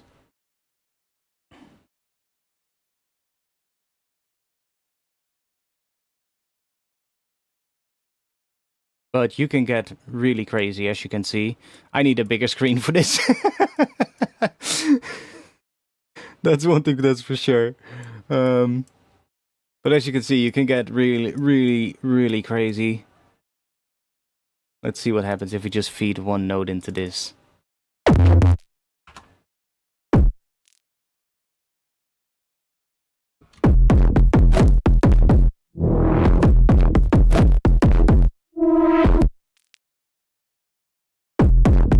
Oh yeah, one bug that I found that I need to tell Mike about. Mike is the developer. In Ableton, it seems to not work correctly if there's like a little bit of overlap between the release and the attack of the note when it loops like this. So when it gets to the end of this clip and then loops back in here, it sort of like cuts off the note, which is kind of strange. Probably has to do with the way how it's currently set up with the release and such, and how it behaves then. But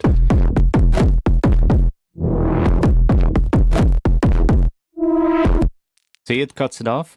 So I already found out that when you just make this a little shorter, it fixes it. But I'll tell him about it and make sure that he fixes that, because it's not intended for sure.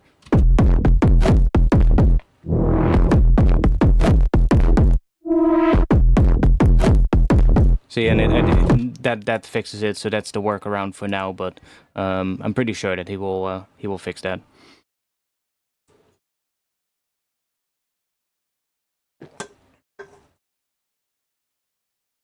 So yeah, these are basically just meshes are basically presets. It's basically just a whole patch saved into one file, and you can just, you know, open those up. And if you've made your own, you will be able to just upload them to the community and basically have other people use them. See, so we can just open another one up.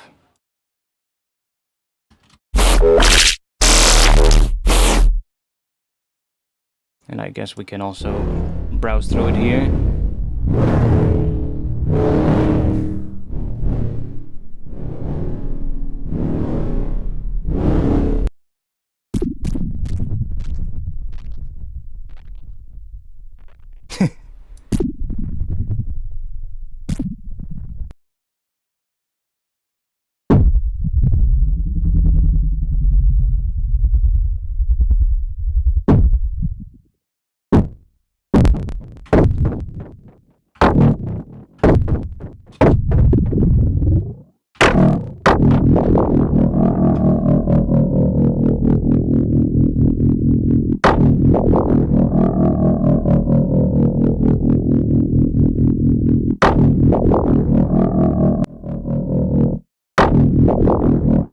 Oh, that was this patch. My bad.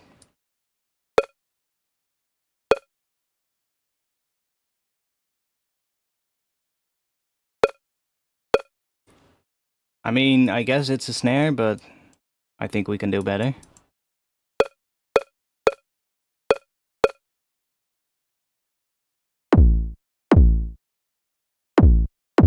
That does sound like a kick, but yeah, it would be pretty cool to see what people cook up with this. So,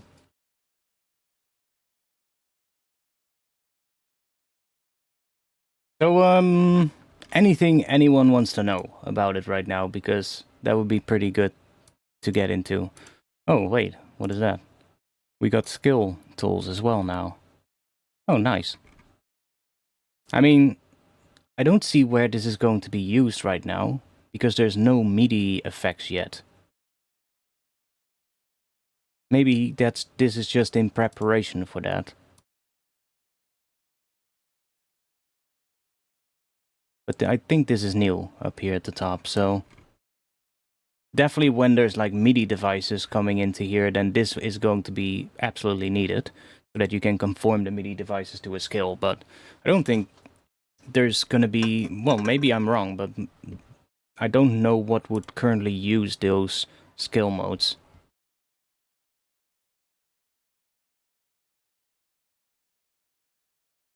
Like, not the step sequencer, because step sequencer is modulation. It's not like a MIDI step sequencer. So I don't know what that currently controls, or if it does anything right now, but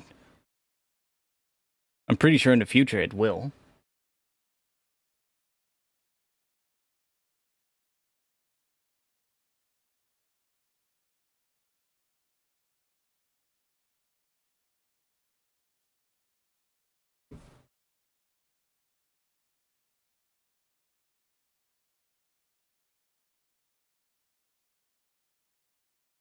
Oh yeah, we haven't talked about one thing yet that is actually really cool about this.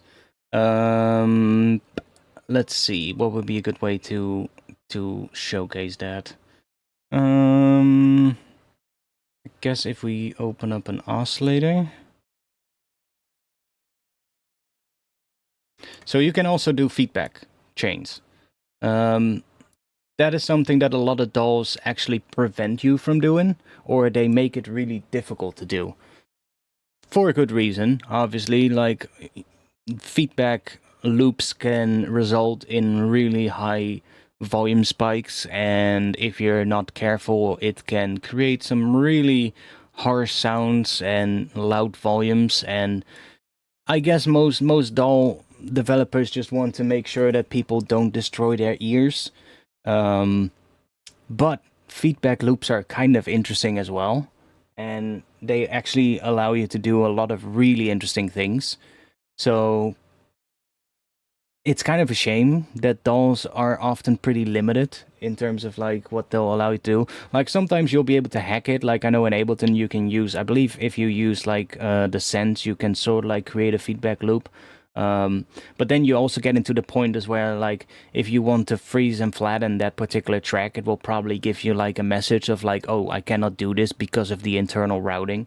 So it's always a little bit of a cumbersome thing to do. Maybe Bitwig allows you to do feedback loops in a bit of an easier way, but I don't know. I don't use Bitwig. But a lot of DAWs actually prevent you from doing it, or if they allow you to do it, there's always like some kind of limitation to prevent like the things that probably you actually want to do if you create a feedback loop, which is like the very so like high feedback kind of things that you might be getting, and which can result in really harsh sounds with loud volumes. But you know, that's probably what you're after if you're making a feedback loop, right? And for sound design, it can be really fun. So you can actually make feedback loops in here really easily. If we create something here, let's just right, so let's just create ourselves a little pattern here. Let's just do a couple of MIDI notes real quick.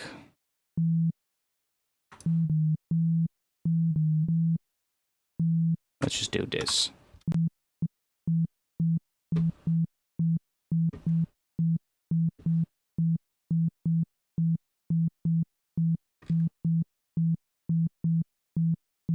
And let's start maybe with a saw wave. We'll do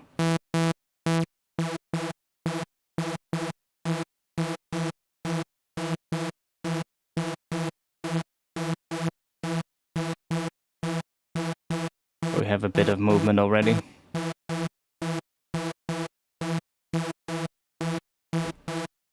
And let's just quickly add a filter to that.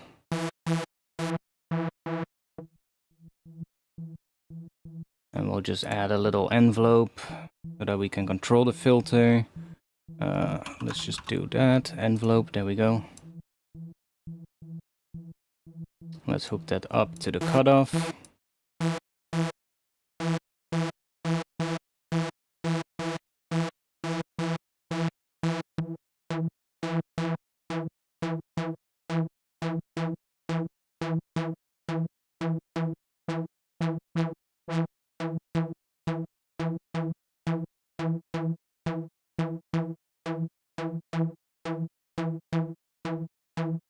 Right. So if we want to create a feedback loop, we can. It's literally as simple as just taking an out point here and feeding it back into itself, and it creates a feedback loop for you. So it just creates a delay device, and you can see the connection. It goes from here into the delay device and back into the filter. So now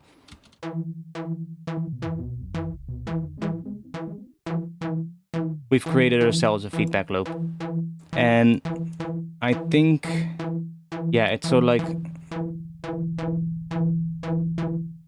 gives you these controls here, so you can sort of like minimize how much of the feedback you get. But you're also not bound to just this device. So we can replace this with anything, for instance, or we can add different devices in here. So if we just remove this again, we can add a note, and we can just say, what should we do? Let's add, let's just add a reverb. Where's the reverb? Right here. Let's add a reverb, and let's hook that up so we can just feed this into here. And then we can feed the reverb back into here. And Interesting. It also creates a delay device. So maybe we need the delay device for the feedback to work. I don't think we do, though. Like if we remove this, and then we can replace this with anything, right? Yeah, see, so we can also just have like the reverb acting as sort of like the device. And we can make whole chains here, of course. So we don't need just a delay device. We can just make a whole chain of like different devices that do like feedback. So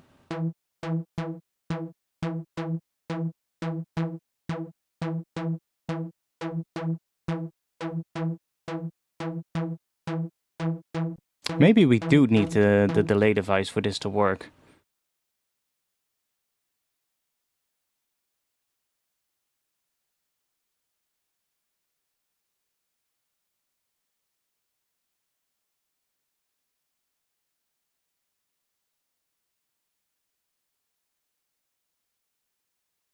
Don't want to destroy your ears, so let me back this off a little bit.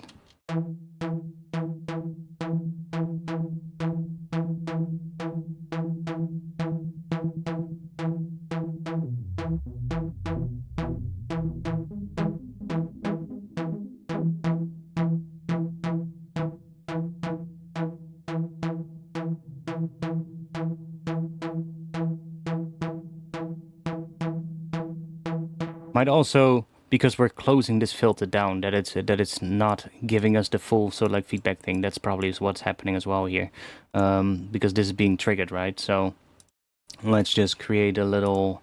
Let's do something here. Let's create. Let's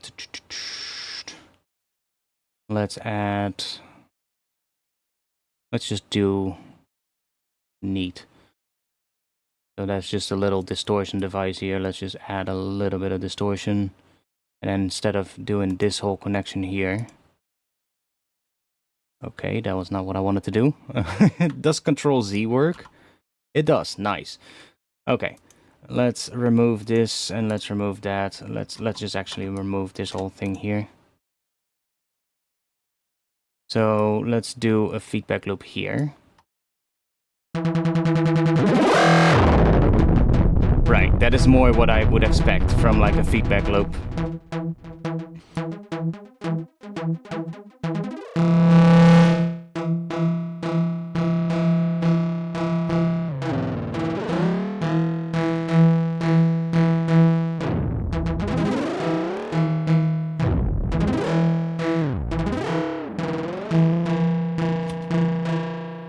And then we can add stuff in here, so we can insert a node and we can start adding more things in here. So let's see what happens if we add another neat in here and maybe change this to, what should we do? Let's do this.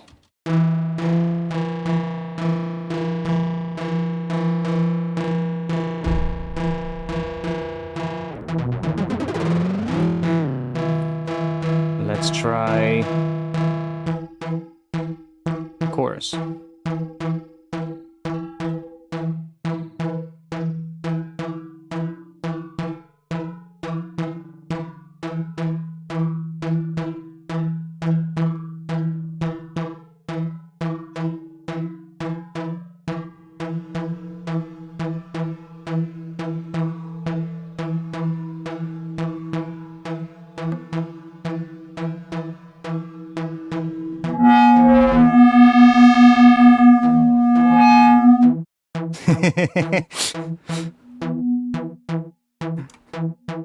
We'll be able to create a lot of weird things.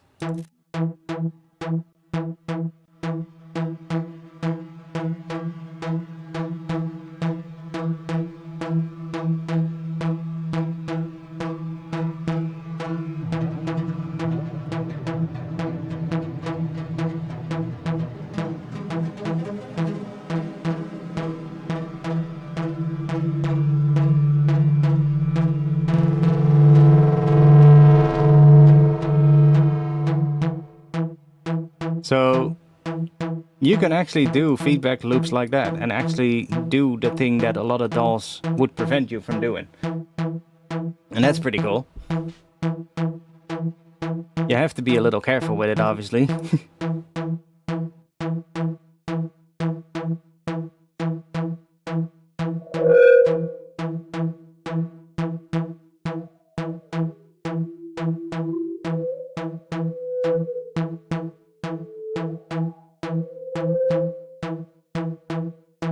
But it's nice that it actually allows you to do that.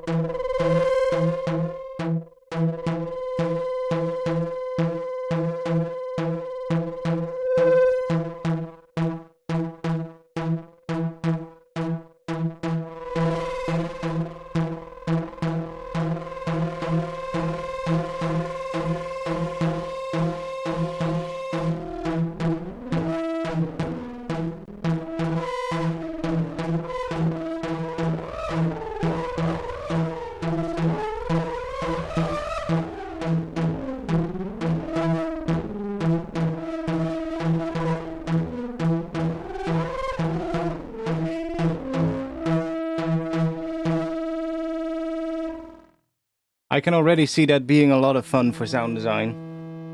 It's obviously just gonna keep making stuff now. But that will be really fun for sound design, because you can get some pretty crazy sounds out of that. I do wonder if we... Can we...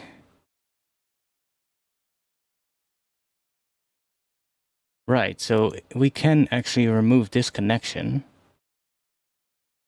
And then can we send this into the output? We can. So now we're creating a feedback loop that goes into here and then goes back into here, but also is sent to the output. So I guess now we should hear only the feedback.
That's cool.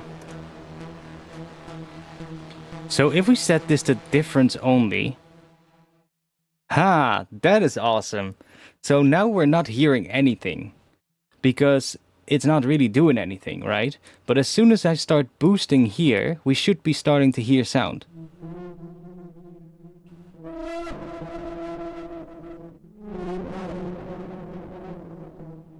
Or cutting.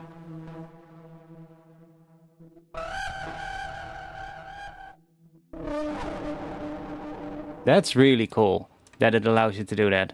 I think it does that for all of the devices. Yeah, so you can do difference only. So it will only show you the difference between the input signal and the signal that is going out. And that allows for some really cool stuff, because that way you can just hear what this is doing, basically. So now if we... by the way, is chat still working? Because you guys are suddenly awfully quiet. Let me check.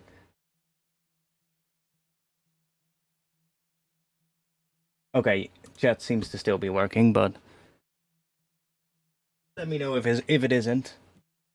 Also, it's getting fucking hot in here, by the way. I don't want to open up my windows because we're gonna get a shit ton of mosquitoes inside.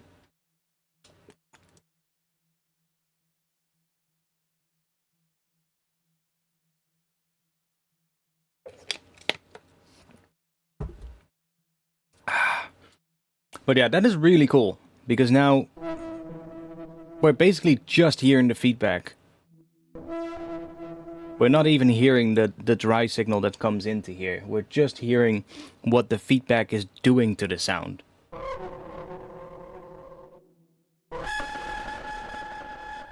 And I guess we can make a whole rack where this is being modulated. So we can let's say we can add, yeah, sure, we can add a step sequencer. And we can, let's just set this up so it's actually doing something.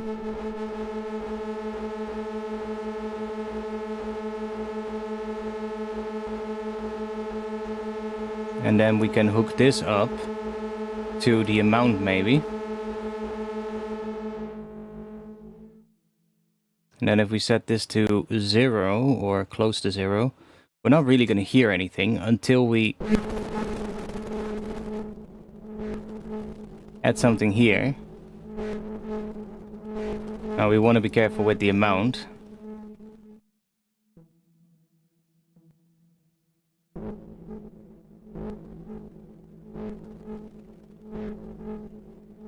So now every time it hits that, it will bring this up basically. But then we can have another modulator. I don't know what. Let's see. Let's do an LFO maybe. I still need to... Oh yeah, there, LFO. And we can open this up. Maybe do a random LFO like this. And let's slow it down a bit.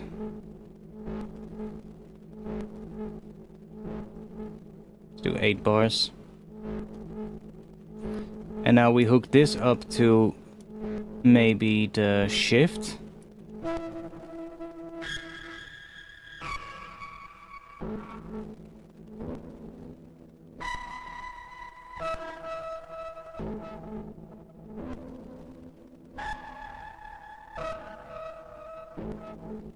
I do hope at some point we can actually get like a random LFO that just changes every time. That would be really nice. We can make this free running. I know if we click this here it creates a new shape, but it would be nice to just actually have a random LFO that just completely randomized.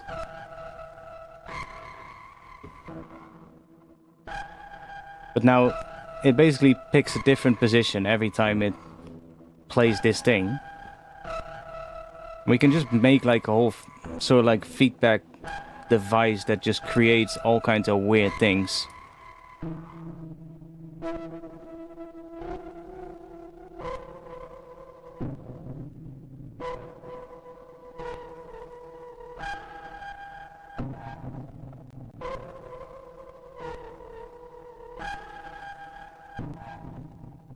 And of course, we can add our own plugins in here, right? We are not bound to the built-in modules. We can just grab anything. So... let's add Beam in here. So now we have Beam running into here as well. Obviously, we made this connection here, so it might be good to now do this.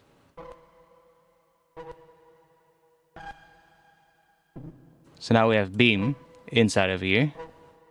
And let's...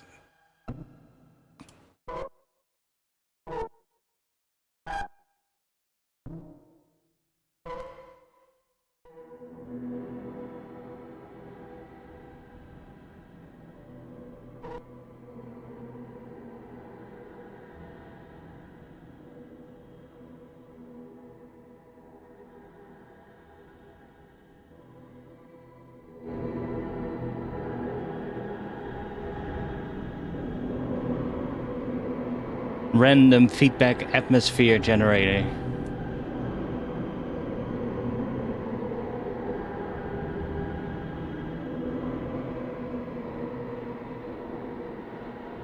Well, not fully random, of course.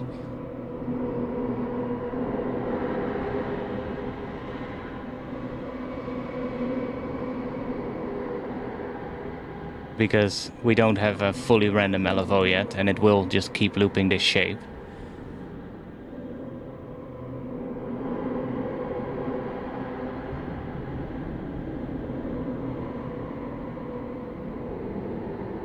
Would be nice if we could actually randomize it with this and hook up the dice to that. I don't think we can, but I think we can try.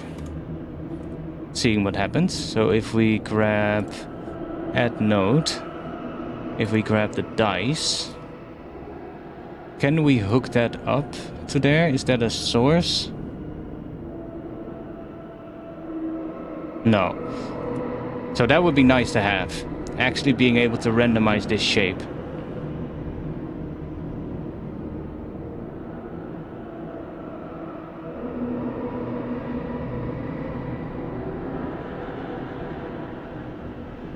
But this will be pretty interesting for atmospheric sound design as well. You will be able to make some really cool atmosphere.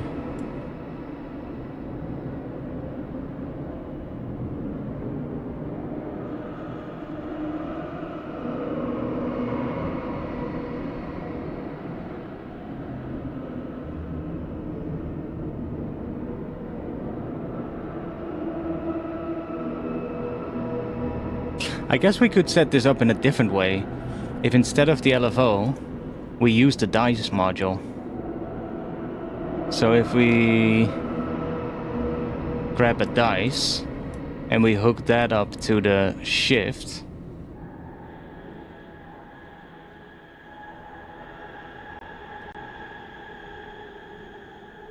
and every time this is being triggered, it picks a different position. And then we hook that up to an LFO. And we send that into here and do trigger.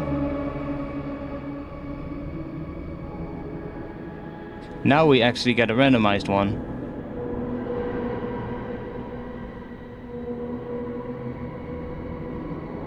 That's awesome.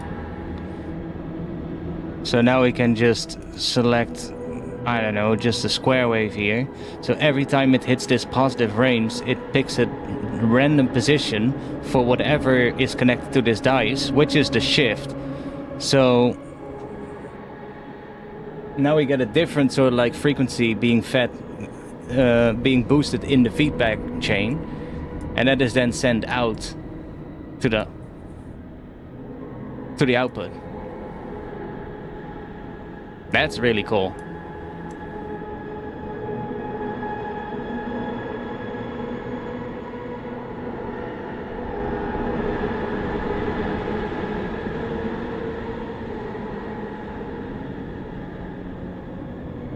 And we can start changing something in here. So let's see. Change this into a spring reverb.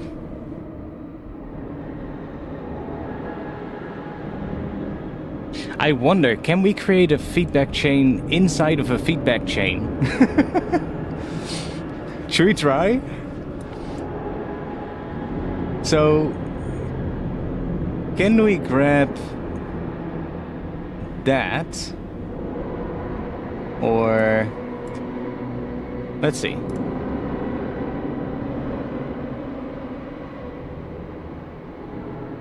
Can we grab that and feed it back into here? We can.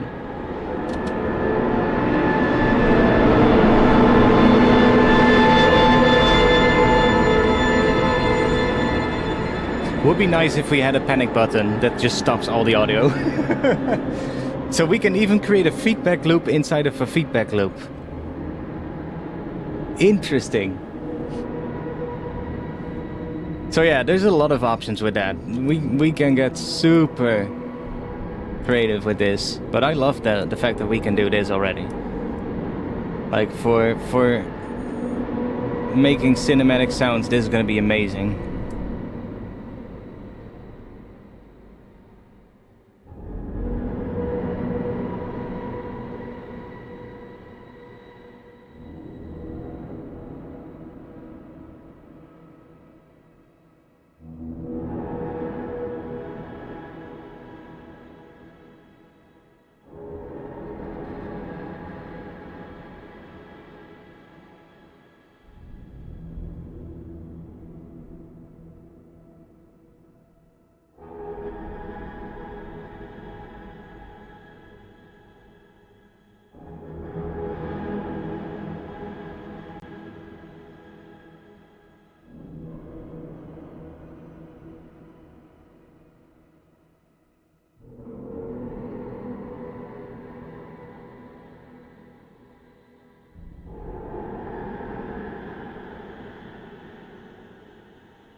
I just want that device here.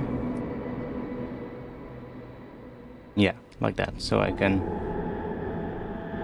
boost the level for you guys, but not the level in the feedback chain.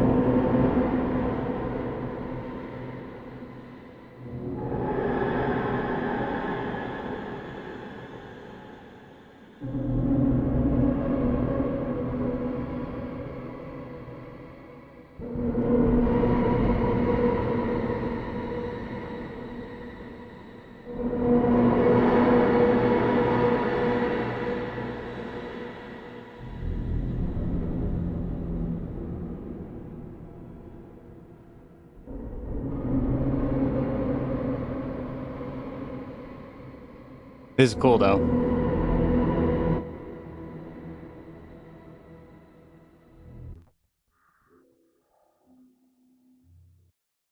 Let's see, we have more of these ambient spaces. Those are pretty good for this.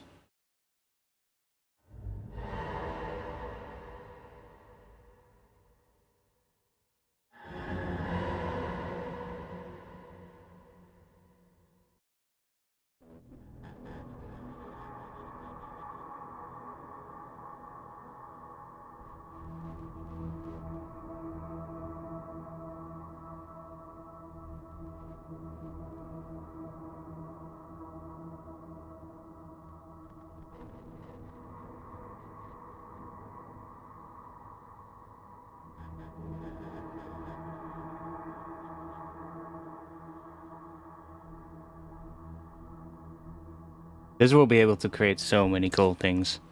I fucking love it.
Ambient producers are gonna love this.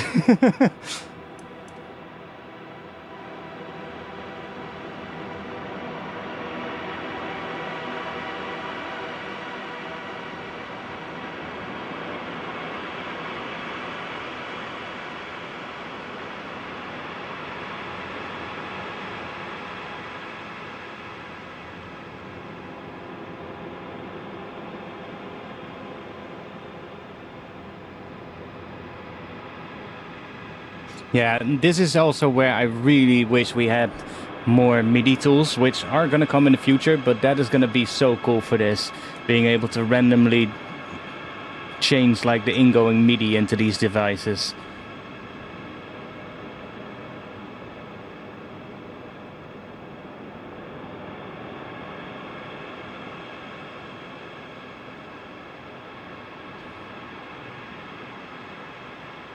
But just the fact that it's already doing this is amazing.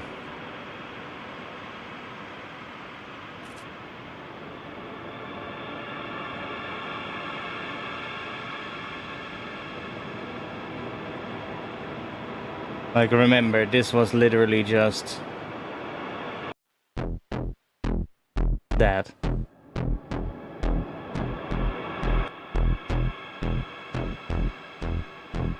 That's what we had. I mean, we're also hearing this right now, but that's the input, right? So the fact that it's already creating that out of it is really cool.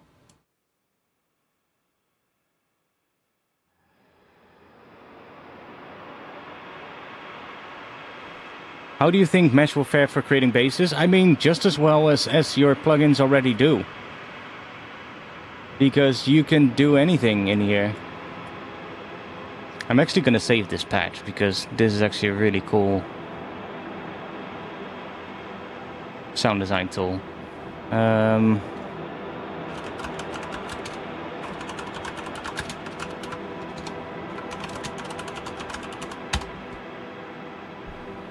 I probably want to use this for some sound design. But no, like it will work just as well as any of your synths will work already.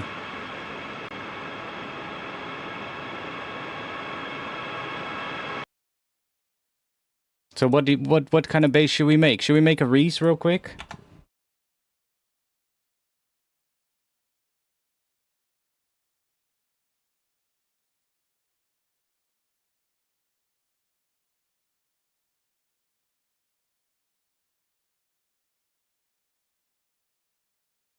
Because in theory it should work just as well for anything.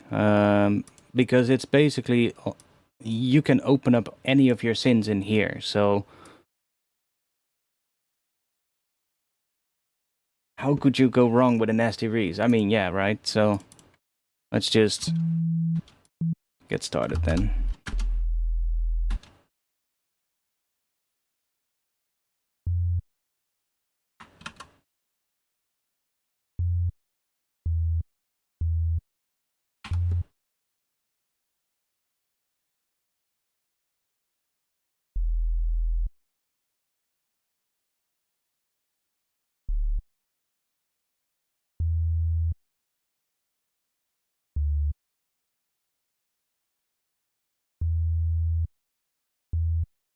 Make it a little bit more interesting.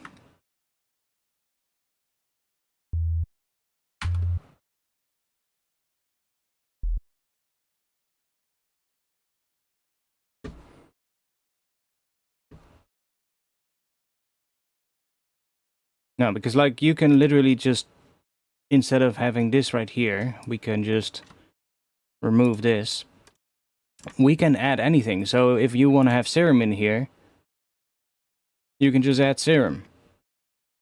So how well does it work for basses? Well, I mean, exactly the same as how what you would be able to do with serum already. But now you can also combine it with all of your other plugins and sync up modulation by having the modulation not happen inside serum, but happen outside of it. So that's kind of cool, right? But yeah, you would be able to do anything now. We can just open serum and start making a patch in here like we would normally do. So make it monophonic.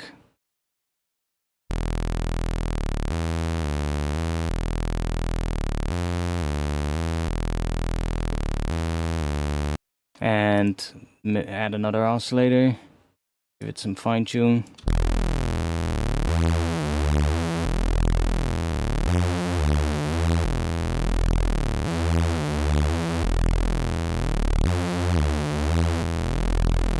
But instead of using like the modulation inside of here, we can just use the modulation outside of it and sync everything up across all of the different effects and plugins that we use and the built-in effects, because we're not bound to just plugins, or we can basically combine everything with everything here. So regardless of what we want. We can even add multiple serums. Like if we want to have multiple devices here, let's say we want to, I don't know, for shits and giggles, we can layer up our,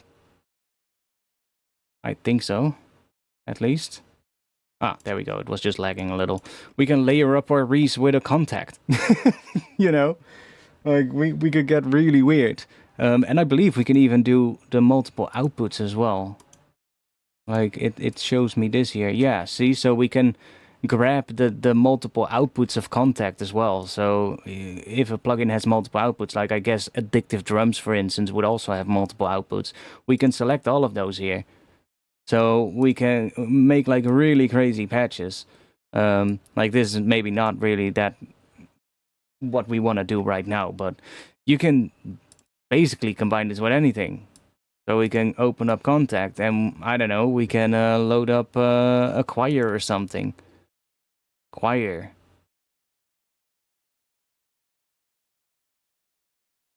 Now I don't think this will work because the choir doesn't have the low octaves, but we can fix that, of course, if we go into here and move this up a little. That's where the MIDI transform tools are gonna come in handy. As soon as they add the MIDI transform tools in here, we'll actually be able to do a lot of cool stuff, because then you can just add like a transpose MIDI device in between here, for instance, and just transpose this layer up a couple of octaves, which right now we cannot do, but that is on the to-do list for the future. So now we would be able to send this through here.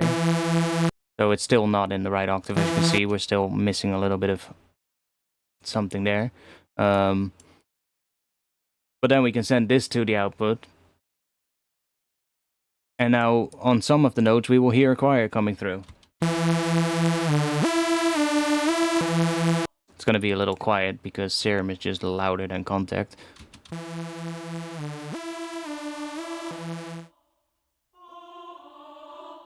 Okay.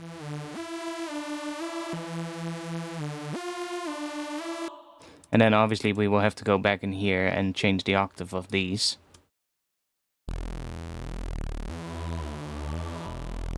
But we would be able to do that if we wanted to. Not sure why you would want to, but you can. And that's kind of the cool thing about this, is you can basically put anything in here and just create a really weird ass patch. So let's remove our contact, because it's kind of a weird thing to do maybe, but we can now say, I don't know, let's do a filter. Let's put that in here. Like, we could use the filters inside of Serum, but we can also use this filter now. And let's change that to a double notch.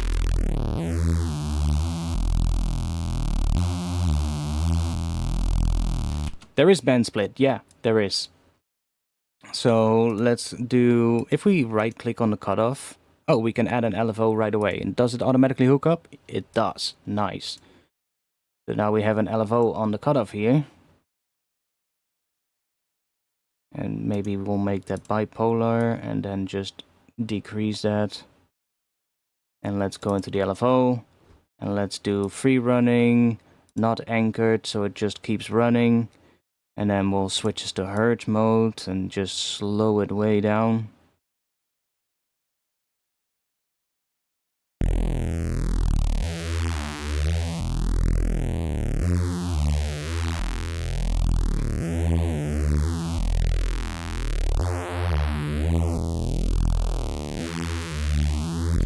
And we can duplicate this, for instance, and then send that into, we don't have to drag it over a knob, we can just drag it over the device here, and it will bring up a menu. And then we can say, for instance, what is that, the spread. So this one here. So now the spread is also being controlled by an LFO, and if we go back in here, we can change the rate ever so slightly. So it has a slightly different rate. I don't know if we can get fine-tuning. Okay, with shift we get some fine-tuning. So now these are different rates, and they will move, sort of like start going in and out of each other in terms of like the rate of these LFOs.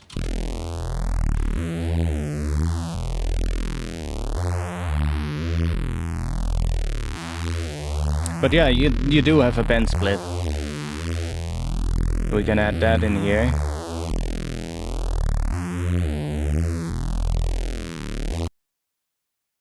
And now we got a low and a high output here, but we can also add more bands. So we can add up to 4 bands. And you get the different outputs for that. So now we basically can create like a thing where we have different processing on the lows, different processing on the mids, on the low mids, the high mids, and the highs, which is pretty cool. Now, for this, it would be nice if we had a mixer device with more than 2 inputs, which we don't have at the moment, but that is gonna come in the future.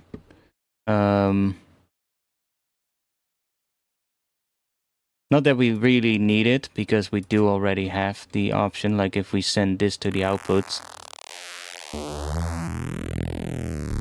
we basically get sort of like these right here, so we can already mix in a way, but it's gonna be handier if we have like a dedicated mixer device. But yeah, now we will be able to add things on here. So let's say we want a bit of chorus or something on the highs. We can open the neat device, add like a chorus.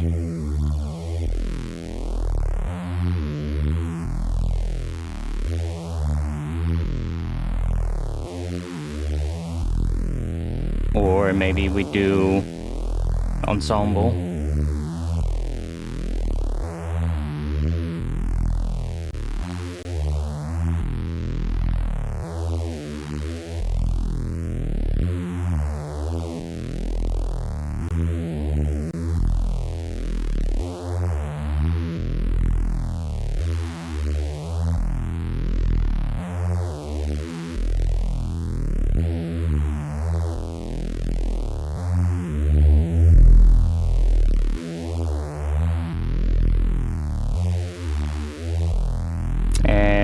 On the mids we want maybe also something. So let's say we do just a regular chorus on here, but without stereo, and a low mix. So now we have a little bit of chorusing on the mids, but that chorusing is mono, whereas the one on the highs and the ensemble device here is in stereo. And then maybe we add a little bit of distortion here, so we can grab the neat device again, and we can just grab some distortion here.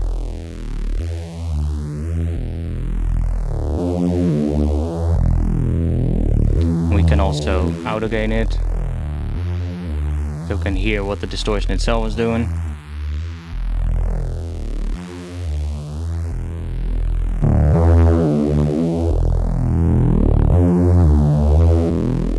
But yeah, you can see we can already mix it with this.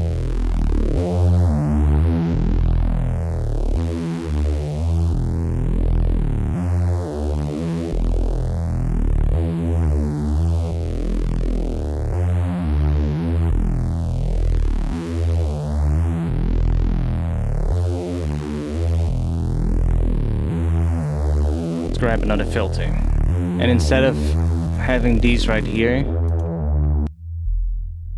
I'm just gonna send these back into a filter.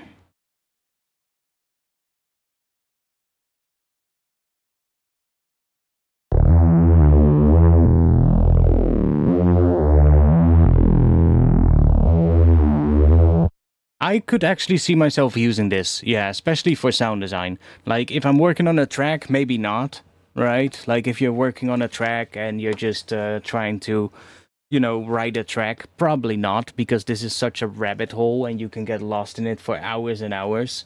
But for sound design, yeah, totally. And maybe if you do, like, if you've built yourself like some cool patches that you really like, then you can save them, right? So then you would maybe be able to use it in the sense of when you're writing a track, but then just use patches that you've made previously. and just set up like some macro controls so it's easy to sort of like change the main sort of like things in the patch that you would like to change. But this is pretty of a deep rabbit hole, you know, right? And you can get absolutely carried away with it for hours and hours just making like patches or making like a thing here. So it's maybe not the best tool for when you're actually trying to write a track. But if you're trying to make sounds and do, especially in like drum and bass and like bass music genres, right? It's a pretty well-known thing to split up sound design sessions from production sessions. And for those sound design sessions, this is absolutely amazing. I wonder if you can make a random bass generator where you can just bounce out all sorts of basses each time a new MIDI note is played. You can. Yes. You can. The fuck was that? I think that was coming from outside. I heard a sound. It was like a video game sound, like like somebody's playing some kind of Nintendo game or something. I was like, what the fuck? I think it came from outside. But no, you would be able to, yeah. We briefly talked about this in like earlier on in the stream, but there is this device called the dice. And you can hook this up to anything. So we can hook this up to, like in Serum, for instance, we can hook it up to things. So right now we have this, but if we, I don't know, let's set up, let's grab just a different waveform maybe. So we'll just do the Juno 6. Does that have multiple? Yeah, okay, so we have different things here. So we can set this up to a macro, right? So this is going to be our wavetable position. And now we can hook this dice up to here. And we will just have to start finding it in this list. Now, the bigger the plugin, the longer this list is of parameters that you can map to. But if we search for macro... Oh, does it actually... If I do wavetable, oh, see, it actually gives me the title. That's nice. So now this dice is hooked up to the wavetable position.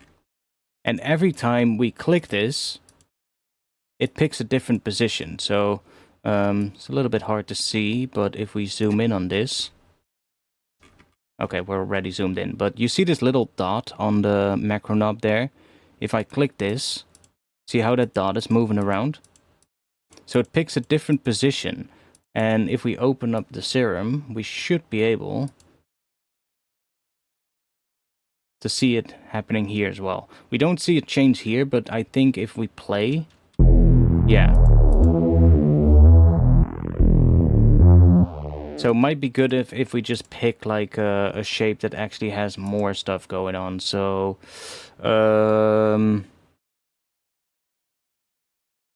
let's grab, I don't know, which one has a lot of stuff going on. Fish flips and morphs into swordfish. Okay. Whatever. There we go. So now, every time we click this dice,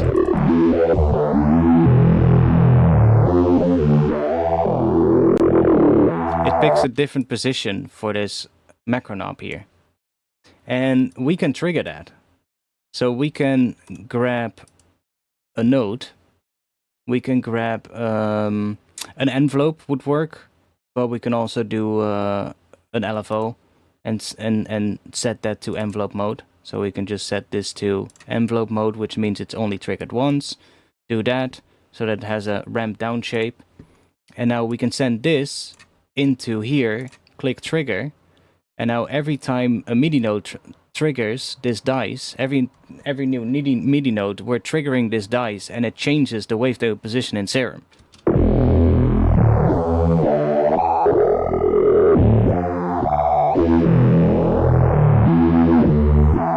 And of course, we can connect this dice to anything. So yeah, there's a lot of options here. So we can start connecting this to a lot of different things in the patch. And basically, you'll be able to make yourself a random bass generator that way. or a random generator of any kind, right? It's like there's so many options with that. And the beautiful part of this is we have all these modulators that we can add in here. And there will be more modulators coming in the future, I guess. Right now it's still, this is an early access. So, you know, it's not out yet. It's going to come out on the 25th of June. If you do want to get this, if you haven't yet, I'm going to say this one more time. There's a link in the description. And if you use that link, they will be able to see that you came from this stream. And you will help me out with it as well. So please use that link if you can. But yeah, you will be able to connect all of these modulators to everything. So there's going to be so many different options with this of what you can make. I'm going to remove these. We can also use the delete button. Nice. So let's go back to a saw wave. Default shapes. Default shapes.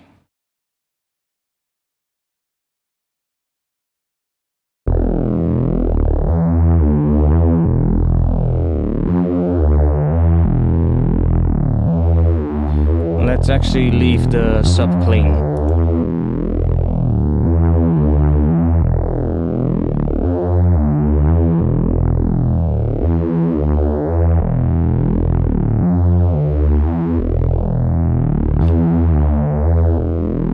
So let's see if we can. Can we? Oh, now I wonder. This device, this steps device. It has smoothing. Ooh, interesting. If we click this, it actually changes that. Wait a second. Can we turn that into a random LFO? So if we grab, let's do another double notch. If we hook this up to the cutoff, and let's make it bipolar.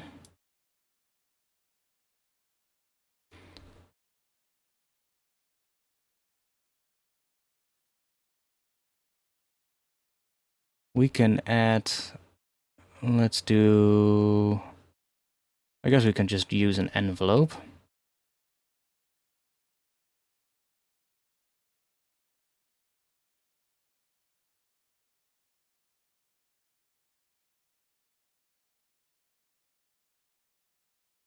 Can we hook that up to this dice?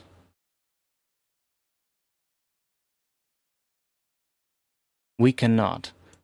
Okay, so that would be fucking cool if we can actually hook this envelope up to this little dice here. Wait. Can we? No, we cannot. Okay, so that's something I'm going to ask him. Let me note that down. That would be fucking awesome. If we can hook this up to this dice, then we basically got a random LFO. Hook up envelope to dice in step sequencer. That's going to be awesome if we can do that, because then we can just make a random LFO that way. We can just have it randomize the steps every time a MIDI node is being triggered, or use an LFO for that. And we will just get random shapes. That would be really cool. But for now, I guess we can just click this and get like a different thing. If you're resampling something, that would be perfectly fine, honestly. You can just yeah, see, so that's now.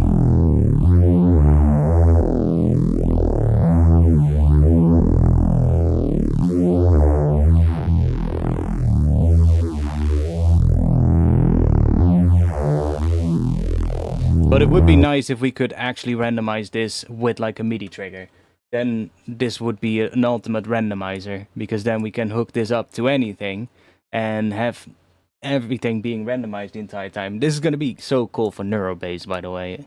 Like grabbing an EQ. Let's grab an EQ in here.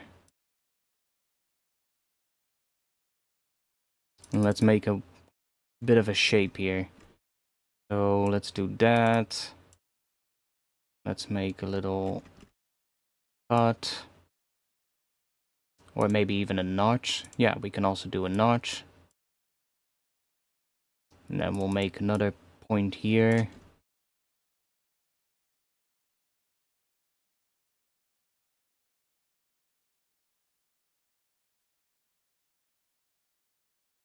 Maybe we'll make another cut.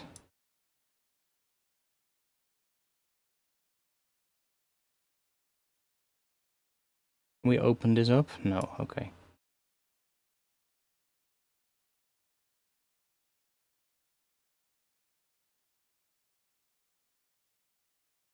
And now we can hook this up to something in here. So we can hook it up to maybe the shift.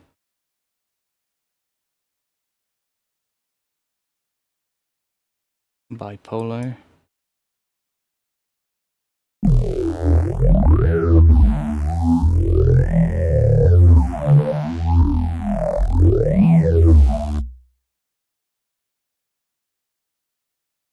Ah, that's a little weird thing. See, it's a little funky still. This point, I can click it here, but nothing happens. That's because it's being shifted to a different place. Let me undo that real quick so we can change the shape here a little. Also, some of these are behind this little window, which is, see, it's a little, it's still being worked on, you know, but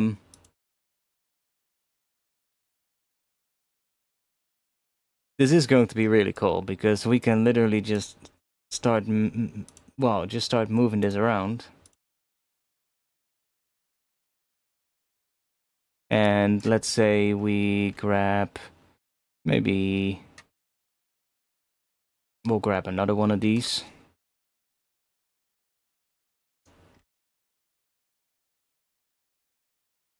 Do a different shape real quick. And we'll map that to the amount.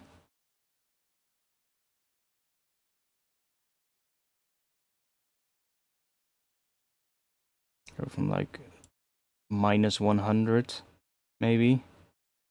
Minus 100% to plus 100%.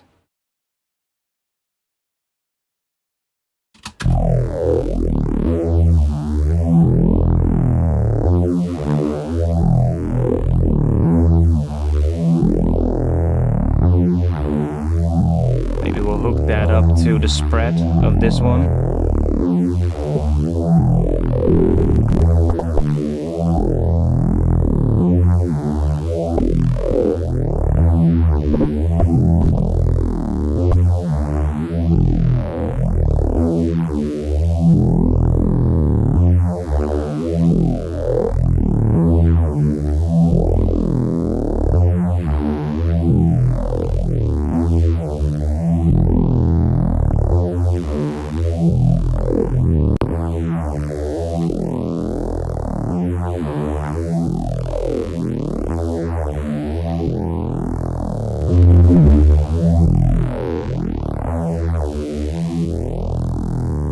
Do we also have presets for this one?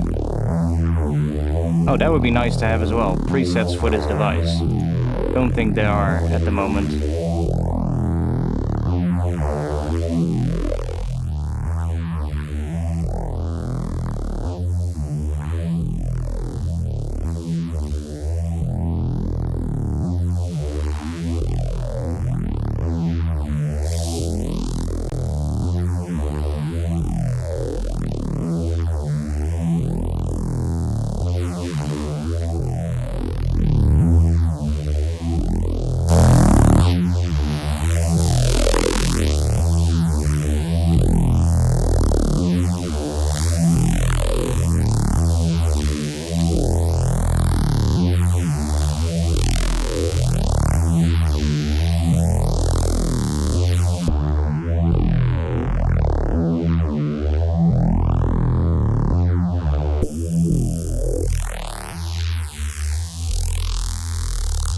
Oh yeah, I remember we had that Was it split notch? Ooh, that's nice. So we would be able to hook up this one to the cutoff.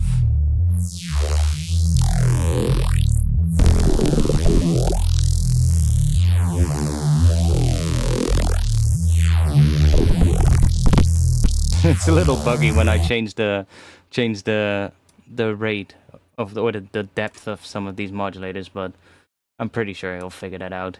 And then have another one mapped to the second cutoff.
You know what, let's insert node, band split. Let's do 2 bands. Should be enough. Send the low straight to the output. And then on the mid or the high band, we can add like a bandpass filter. So we can do that. Yeah, okay. Send that to here. Do a bandpass.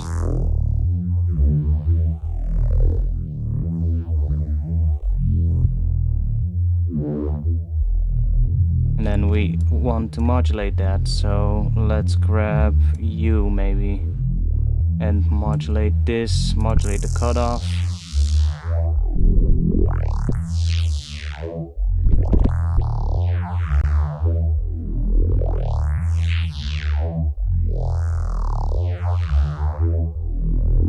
Maybe we want to have something after this. Maybe we'll do another notch.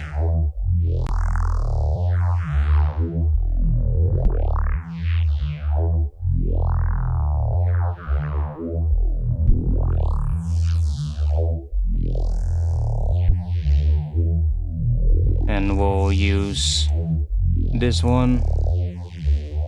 Then into here, cut off. Let's do bipolar.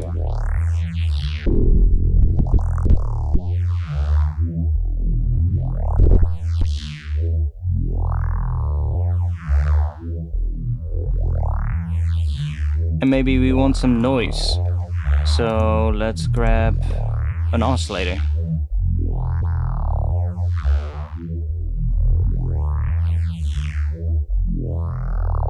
And let's hook up the MIDI up here and change this to noise. And we'll create a little filter, like so. Hook that up. Use a high pass filter. I guess we don't even have to do that because we have the color here, but I like to use a separate filter for noise because then we can see it. Now, one other cool thing that we haven't talked about yet, which is actually really interesting, is when we play the patch, like right now I have nothing selected in here. If I play this, it actually shows the spectrum analyzer for the entire patch, right? But if I click any of these devices, so if I click on this device, it now shows the spectrum for whatever device is selected.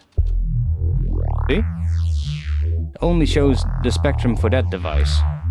So you can quickly check like what is happening. If you just click something, it will update the visualizers for just that thing that is selected. And it will grab the output of that and send it into here.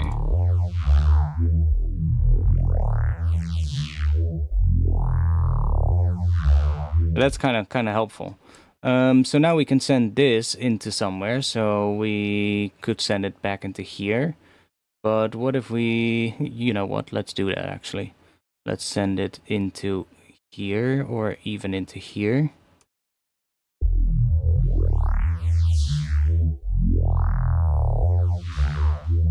Now we have some noise.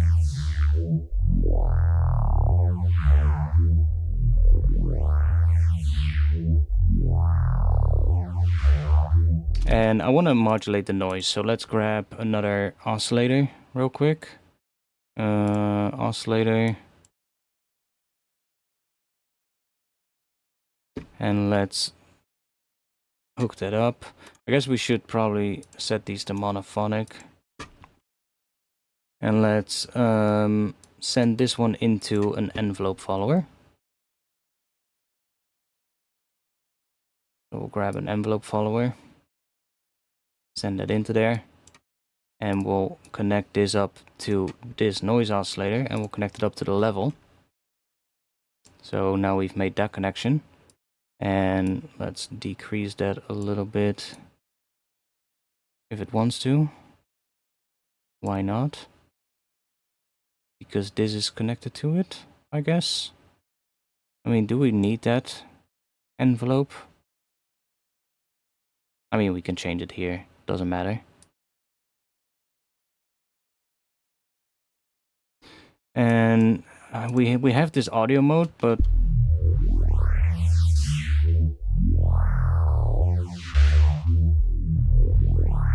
like, do we really need this one?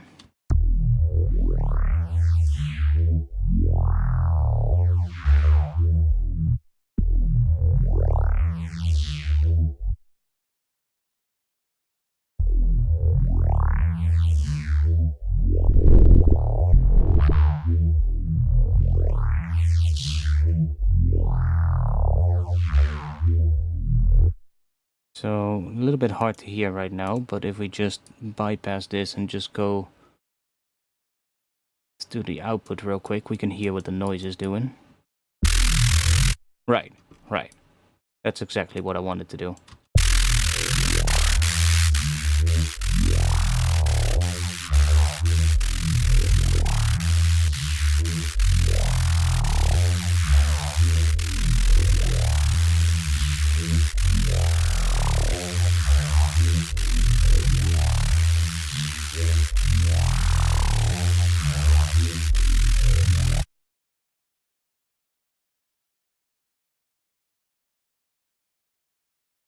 It might actually be nice to have another band here with some high end. So now this filtering is happening on the mid band, and the high band should give us the noise. If we send this noise here into here, or even earlier into here.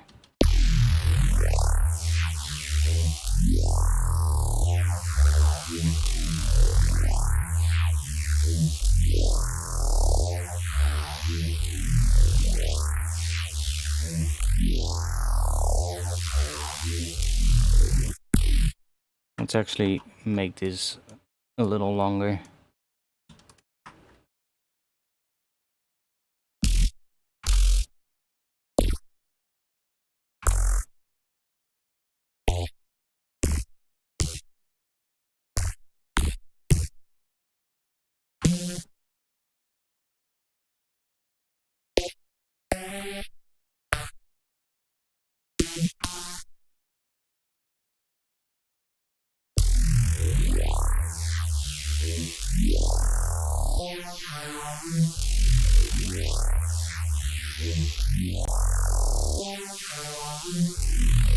Cool. Let's add another note, and let's do, I don't know, let's grab the neat device here, and I'm just gonna send these three. Let's remove them. And we're just gonna send these into here. So that one, then we want the high as well. Send that into here. And then this one, we're also gonna send it into here. And I mean, we can make this as long as we want, but I'm just gonna put it down here, so it doesn't really matter. Let's distort this. So, oh yeah, we need to hook it up to the audio output as well, of course.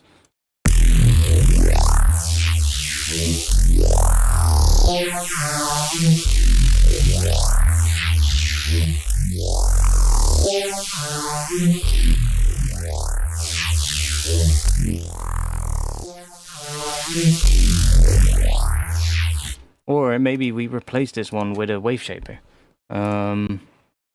So we use a wave shaper instead. Then we can get pretty creative with this.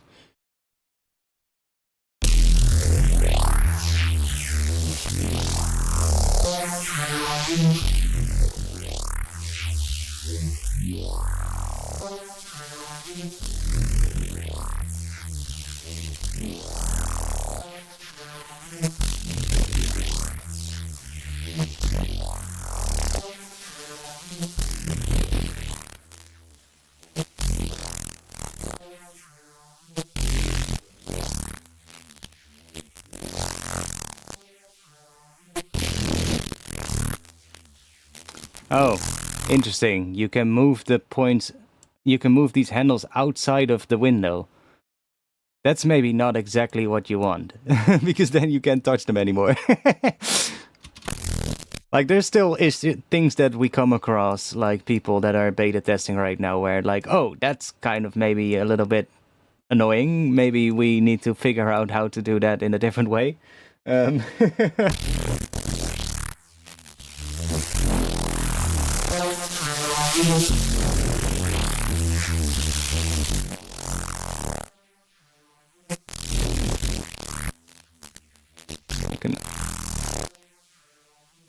So obviously right now it's going to cut out certain things, right? Because it depends on the incoming audio, the incoming level. So if we had a utility device in front of here, and we would have to hook that up. So I guess we want to undo these connections real quick. Like normally you would just be able to drag it in between and it would hook it up like that. But because we have multiple things right here, it's not going to work. We have to do it manually, but that's fine. We can hook this up, and now if we change the level, change what it's doing.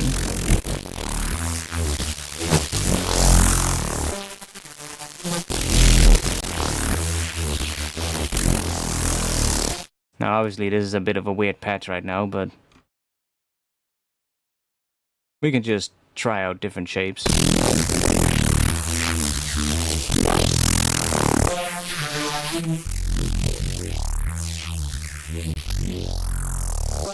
And obviously if we don't want the low end to run through this, we can just remove this and send that straight to the output.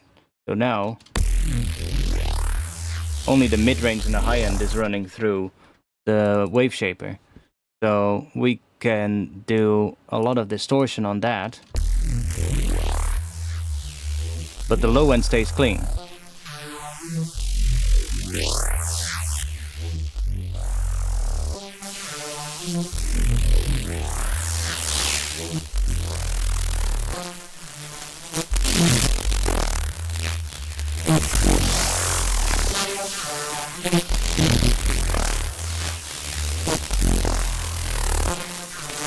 Maybe noise is a little bit much, but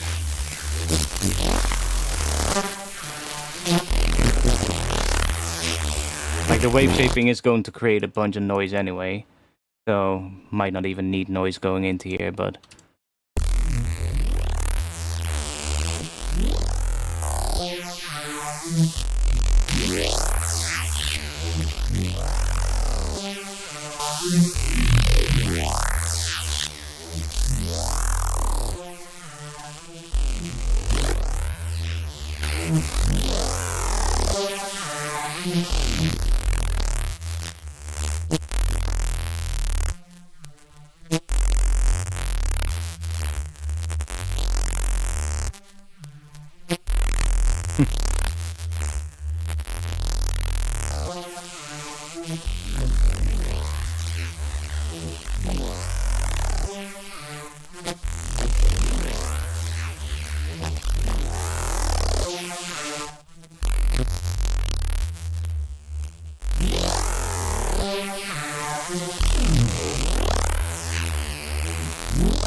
Interesting.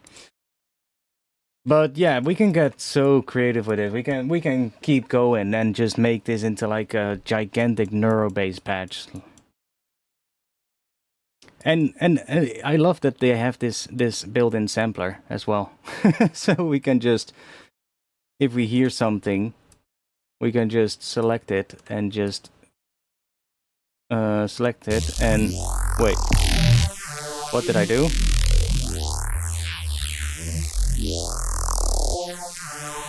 Something is playing now.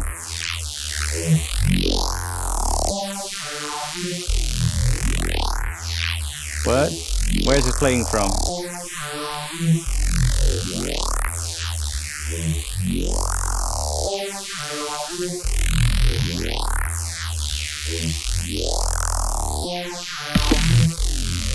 Huh? It's not coming from here. What? Oh. we opened it up as an audio file inside of the browser. So you can actually do that, okay? But no, like if you hear something, we can just select it here and we can create a sampler. And it will create a sampler device with that sound in it. So might not be the you know, best example right now to do that, but if we create another MIDI clip here and we create like a C3 note, for instance, and we just play that note,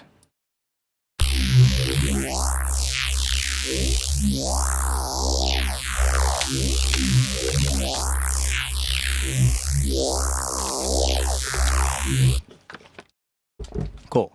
So we've played that note. Now let's open up MSH. It should have that here. Right, so we got this. We can select it. We can create a sampler. And now we have that note in the sampler. So we can move this all the way back to somewhere at the start here. And we can send MIDI into it. We can unhook this one. And let's just remove the noise thing because we're not really using it. So let's remove that. So now we have this hooked up. We can hook this up to here. And now we can resample it back into the whole same chain. And keep sort of like iterating on that. So now we can just run it through that chain again. I guess, do we have pitch? Yeah, we have pitch as well here. So we can bring it down to maybe lower. That's too low.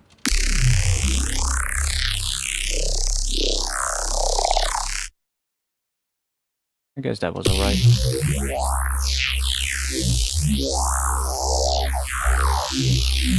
Oh yeah, because we're playing this note, of course. So let's play this note.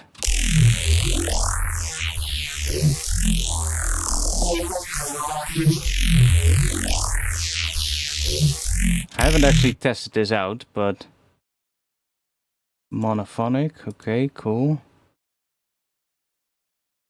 So can we create a loop? We can. Nice, so we can create a loop in here. Is there a way to move the loop? I guess with the handles. Would be nice if you clicked here that it moved the loop itself. And like these are all things that I'm gonna ask the developer about as well, and he might actually watch back the stream and be like, okay, what can I add? What can I change? But okay, cool. So we can make a loop, and then we have the crossfade here. Okay, so we need to put it a little. We made a little bit of a long file, but can we link the start position of the loop? Can we link this? So that would be another thing I would like to see, linking this with the start of the loop. That would be helpful.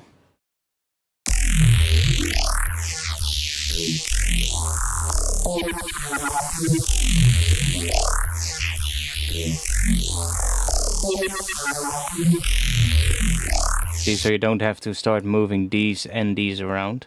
And just being able to move the whole loop position around at once would be pretty nice to have.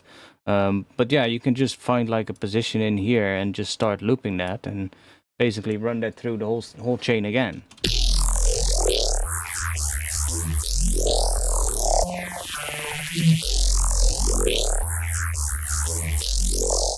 Now obviously, because we cannot move these around at once yet at the moment, it's a little bit of a pain to do.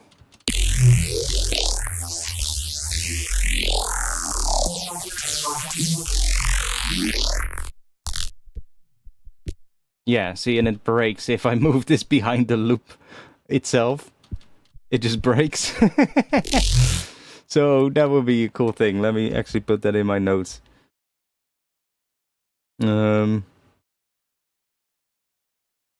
Loop link sampler. That way I will remember what I mean.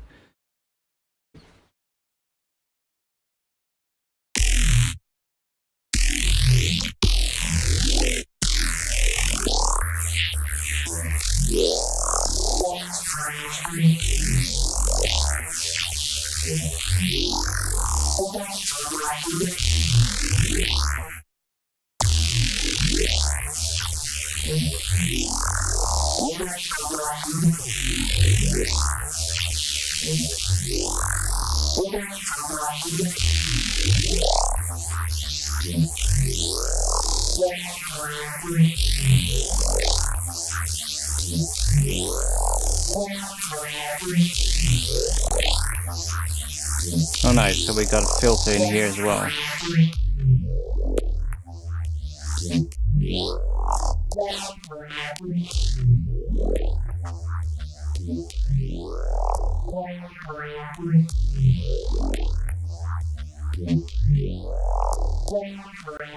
I think there's a little weird click happening. I'm not sure why that will be happening, but...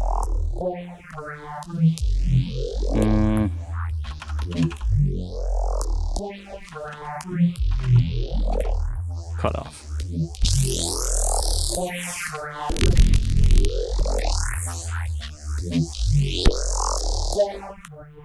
Probably has to do with the monophonic kind of thing.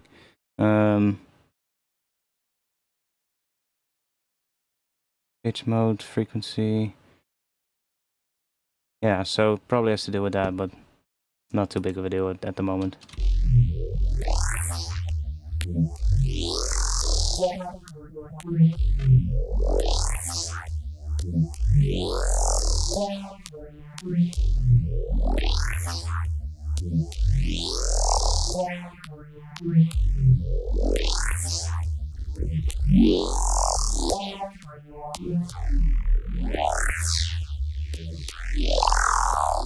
Yeah, that's kind of cool. And like I said, If we don't like it, we just go back to Serum. There we go.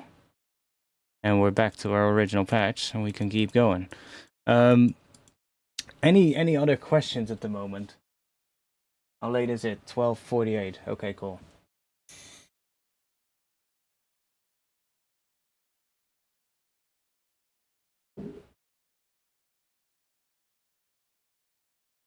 And yeah, we can keep adding things in here. Like right now, I'm mostly using the built-in devices, but if you have a distortion that you use a lot, you can add that in here as well. You don't have to use these devices, right? So if you want to add, I have none specifically, just enjoying watching you tinker with this thing. Yeah, like there's so much in here that it's going to take a lot to sort of like, you know, grasp every possible thing. And it doesn't have to be used like this. Like if we go in here, we also have mesh effects, which is basically just an effects version of this. So if we open that up, it's basically just a version of this where the audio comes in and then it goes back out. So you can use it as an effect as well. And then you've basically got a dry-wet, global dry-wet control right here. So you can build your own effects chains in that. You don't have to use it with like a synth. But I wonder if we can... No, we can of course not put another regular mesh after here because then it replaces this one. So yeah, you can also just put it after one of your favorite synths. Doesn't have to necessarily... don't necessarily need to have a synth in here.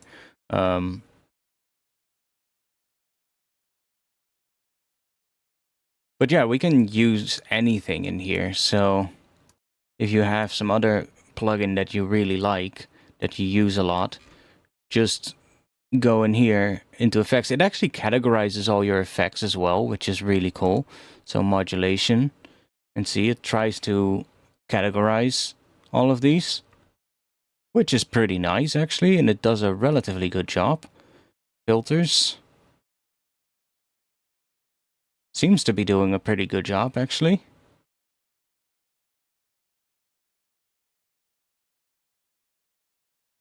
Although this is also distortion, but okay. I wonder if that also shows up on the distortion. It doesn't. Okay, so there are some quirks with it, but like this is definitely also distortion plugin. But you know, it for something that tries to automatically sort of like filter all your plugins, it's to be expected that there's some issues with it. And I'm pretty sure that maybe at some point we will be able to tag these ourselves. So if it doesn't properly show up in like a category, we could probably change it and change the tagging so it works better. But I guess we can also, if we go here, we can open up, let's say, multipass. And we can have a multipass in here. And we can open up something in here. I don't use multipass that often, but as you can see, I only have one safe preset. Filter. Do we have something cool?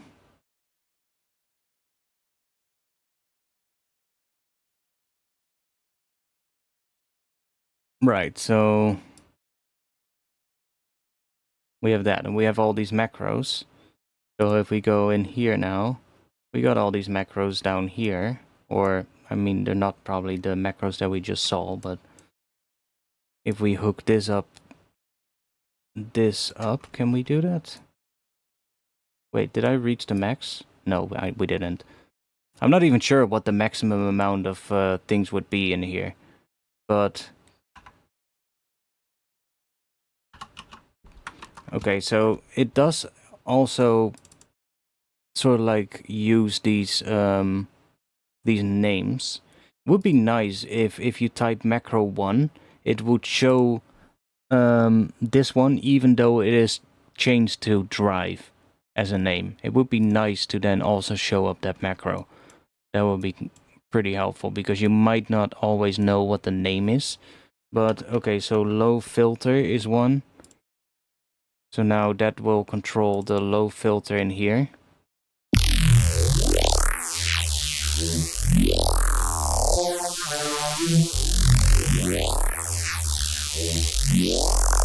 Let's just duplicate this and move it down here. Let's remove that connection and put that here. Low filter.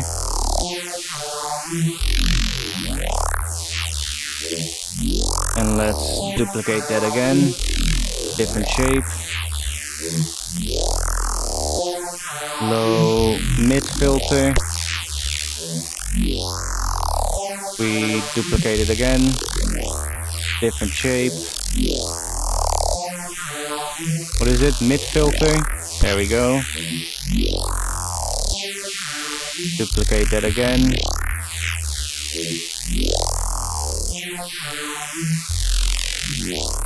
Different shape. What is that? Mid. High mid filter.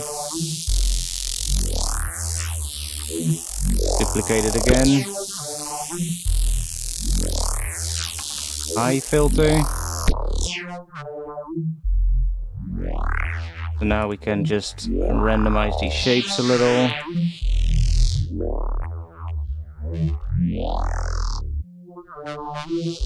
And now we have all of these filters moving around in multipass.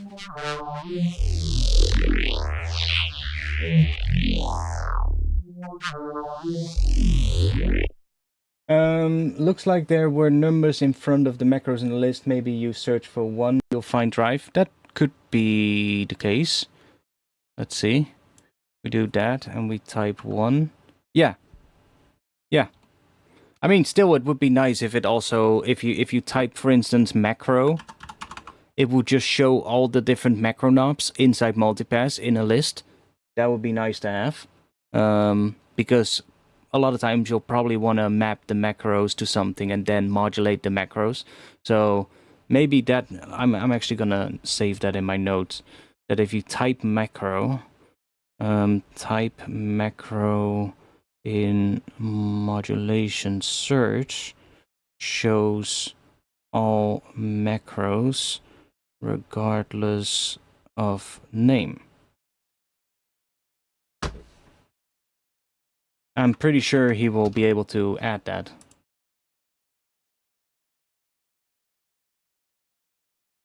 See, so like we can make this into a massive neuro base kind of thing.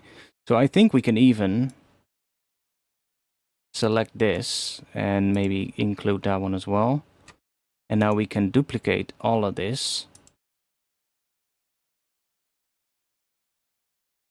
Okay, it did not duplicate the modulators that were connected to it.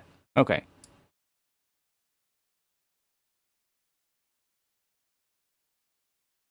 We can do that though.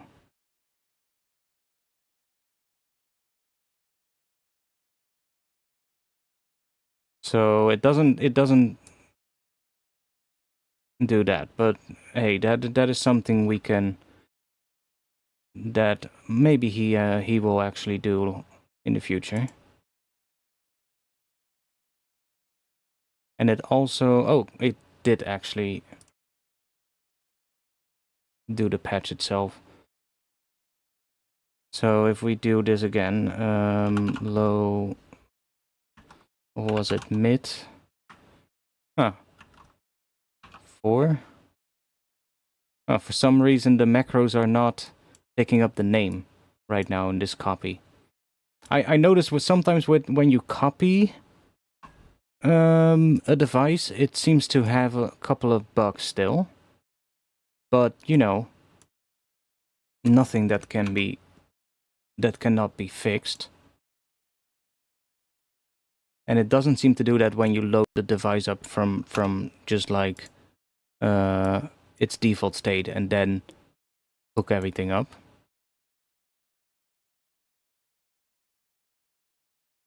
But now we have another multipass with those filters, and we can just move that somewhere. So let's move this, I don't know, we'll go somewhere here. And let's add this multipass. We can drag this, let's add it in between here. So now we have this multipass in here, and we should have more filtering. I think we're nearing the max of my CPU right now with this patch.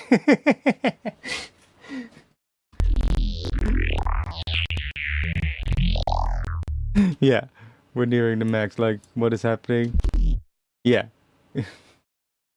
I mean, your CPU will only be able to do so much, right? But oh.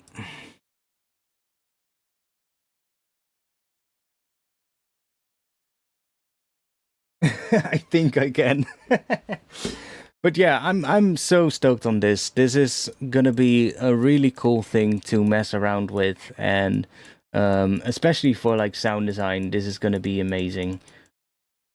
Especially given that it's only still right now in early access, and there's so much more going to come in the future. Yeah, I'm really excited for this, and I'm really stoked to see where it's gonna go. So yeah, go check it out if you want. If this seems interesting to you, go check it out. Click the link in the description and go to their website. And yeah, if you want to purchase it, use that link, please, because they will be able to see you came from here. And I'm not sure what I can show still at the moment. We kind of went over the entire thing. So that's why I'm asking, like, maybe there's somebody watching that has a question. This would be a good moment to put it in chat, because otherwise we're probably gonna stop streaming soon.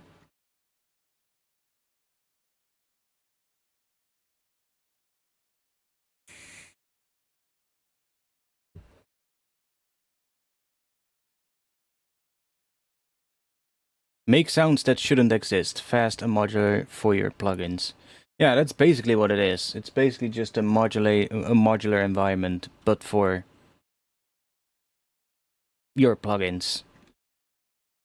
And that is exciting as hell. It's something that I wish we had so long ago, and we never had something like this. There were plugins that tried to do this. Like, it's not completely new. There were plugins that try to do something similar to this, but most of them always just failed at doing it. They just didn't do it in a way where it was intuitive, or it was just buggy as hell, or it was just like really CPU intensive or stuff like that. And so far this seems to work pretty damn well. Like, yes, there are some bugs still, but the developer is actively working on it. He is taking the input of everyone that's currently in the early access, and is doing like testing and fixing bugs. And yeah, I'm really curious to see where it's gonna go. Is Mesh CPU heavy?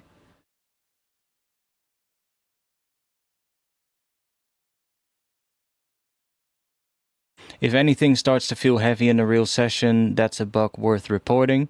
Okay, so he wants it to be basically very lightweight. The sampler, yeah, that just records into your memory, like basically just like rolling sampler does. What is Mesh Plus? Mesh Plus is your private cloud for sound design, 150 gigabytes of storage for your samples and meshes, the ability to share with collaborators or the community, and access to meshes created by other producers. Okay, so that's a subscription, but you do get 3 months with your purchase. I mean, that's only really if you want to use the sort of like the browser thing inside of here and download things from other people, but you would still be able to share meshes with anybody. Like if you have your own Discord server, for instance, like we have a Discord. I have my own Discord. We could create a channel for sharing meshes there, and people would still be able to share with each other, even if they don't have Mesh Plus, right? So it's not that big of a deal. Plus, with the fact that you get like 150 gigabyte of storage for your samples, like I understand why that would not be free. That's gonna cost money to do that. Oh, if you have a student email address, you can get a discount. Nice.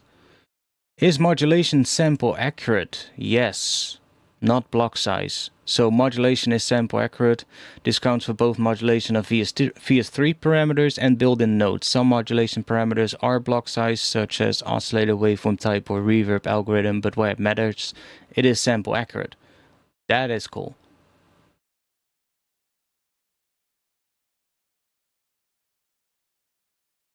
So yeah, like right now, I'm super excited for the MIDI tools. Really excited for that to come. Not that you cannot do it right now, because you can always put MIDI devices in front of Mesh, of course, and do like MIDI transformation that way. But it would be really cool to have sequencers, arpeggiators, and that kind of stuff inside of Mesh. That will allow for a lot of cool things, especially if you want to do randomized patches, and actually being able to randomize the MIDI notes coming in. I can already see some really cool things happening. Would be really cool if you could combine it with, for instance, like a delay device as well, so you can delay or generate like extra notes and then shift the pitch of that and delay it to like, beat synced values that are sort of like synced to your BPM. That would be awesome, because then that way you can just put like one MIDI note at the start of your clip and then start creating a sequence that is randomized, which you can do in Ableton, but would be really fun if you can do that in Mesh as well, and just basically make like a whole patch that just generates random sequences and randomized modulation with all the effects. And yeah, this is what I'm super excited for. Not because I will be able to do this myself, but I'm just super excited to see what the community is going to cook up as soon as scripting is implemented. That's gonna open up so many different things. And that's gonna be really cool. Because then we're gonna see modules made by other people. And I guess it kind of depends on what is going to be possible with it, but I hope we get a lot of freedom with that, and people will actually be able to create modules that are, well, basically whatever they want, because then we're gonna have a lot of interesting things coming for this. No, I don't code, but I'm more than happy to basically start using the devices that other people cook up, Because I'm pretty sure you will be able to write a note and then, I don't know, probably save it as like a note and share it, or maybe you can take the code of it and share that, and people will be able to open it. So, I mean, it says here, write your own notes in code and share them with the community. So, I think you'll just be able to save them, and I think there probably will be a whole system where you can like go into Mesh here, and when you go into add node, maybe have like a browser here where it says like community or something, and then you will get like a whole list of the community made nodes. I think that's what's gonna be implemented at some point. And that would be so exciting, because then people can just make things, let's say they'll make like we talked about this before, like, for instance, in like VCV Rack, you have all these sort of like devices in there, which are emulations of like real world modular synth devices, like, right? People would be able to write code and emulate certain devices and upload them into the community. That would be cool. Like, might get a little tricky with like licensing thing. I'm not sure how that is gonna work out. But we'll see, I guess. Like right now, this is just in its early stages. It will come out next month, At least for now. Like it was supposed to come out May 25th, but the developer delayed it with a month, so might be delayed another month. Well, we don't know. I do know that if you do purchase it right now, you still get the 3 free months. I believe that will. I think that will go into effect as soon as it gets released. The 3 free months of the Mesh Plus kind of thing. But yeah, I'm super excited for this, man. It's like something I wish we had ages ago, and now there's finally somebody that's actually doing it, and making this thing. I don't even know where you would start with making this, man.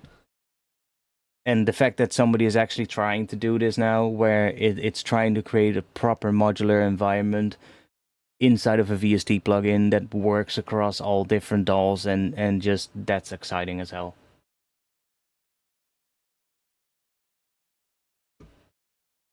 So I don't think there's anybody that has a question.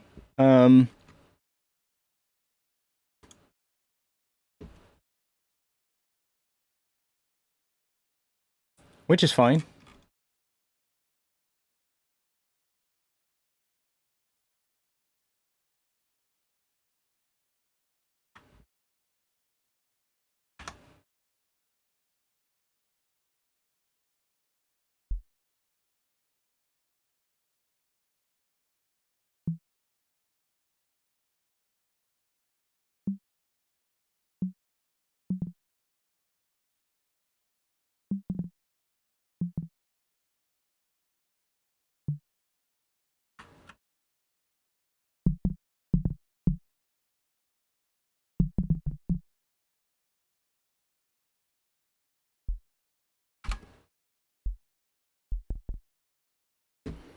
And I'm also super excited the fact that we can do these feedback chains. That's going to be awesome to mess around with.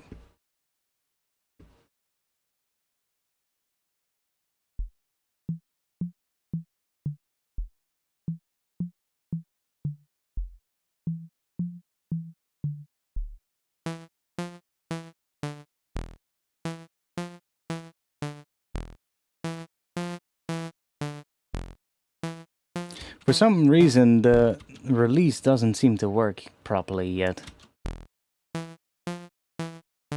See?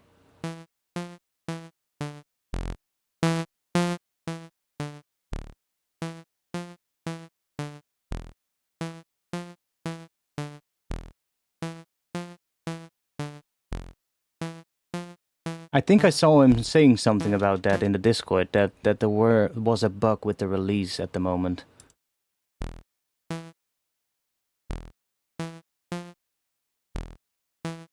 Because it is actually cutting off the note, even though we have a really long release time here.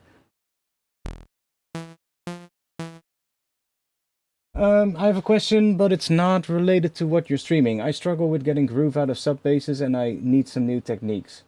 I mean, kind of depends on what you're doing, I guess, with the sub bass. Like, kind of depends on what kind of bass it is. But if it's like a bass that uses movement, like let's say with like an LFO or something like that, one really cool thing that you can do with like basses, and not just sub bass, but bass in general, is if you have an LFO and make that LFO not sync to your BPM, but make it like based on like hertz values, and then just start automating the speed of that, and you'll get like all kinds of different rhythms coming out of it. And if you especially maybe connect it up to another LFO, for instance, and have that LFO modulate the speed of the first LFO, you'll be able to create some really cool new sort of like rhythm kind of patterns that you probably wouldn't have come up with otherwise. It's at least something that I do a lot when I use LFOs for modulation.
So I love that thing that we did earlier where we disconnected this and then hooked up this to the output.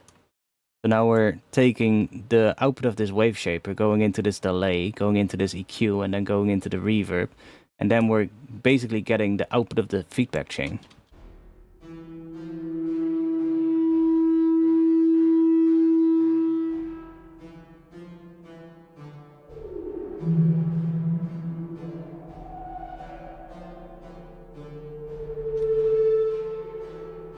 And then we did something earlier where we did difference only here. Now we're only hearing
That's going to be awesome for sound design, these feedback chains.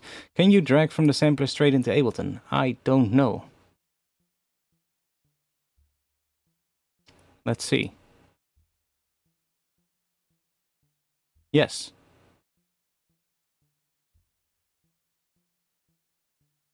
We can.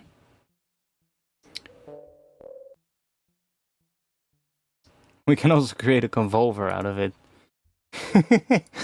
So now we have that sample inside of a convolution reverb. That would be weird. But yeah, you can.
I mean, we made that patch earlier that kind of did a similar thing. But yeah, that's going to be so much fun to mess around with. We have this patch right here.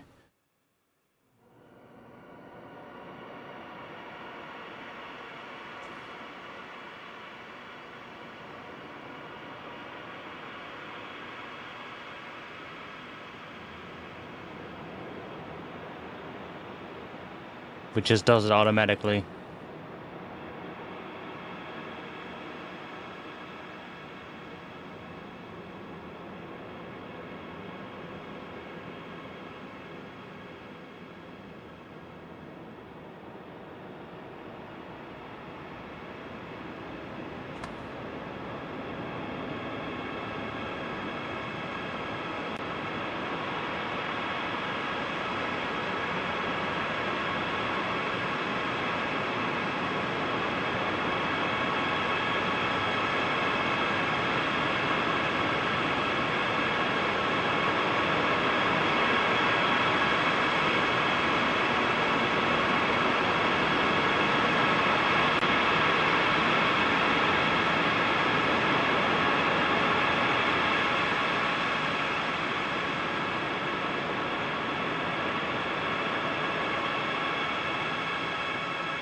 I'm not even playing and it's already making something right now.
Yeah, that's gonna be a lot of fun for ambient sounds for sure. Anyways, I think that's gonna be it because we don't really have anything else to go over with this plugin, and it's 1:22 a.m. so it's already getting late. But yeah,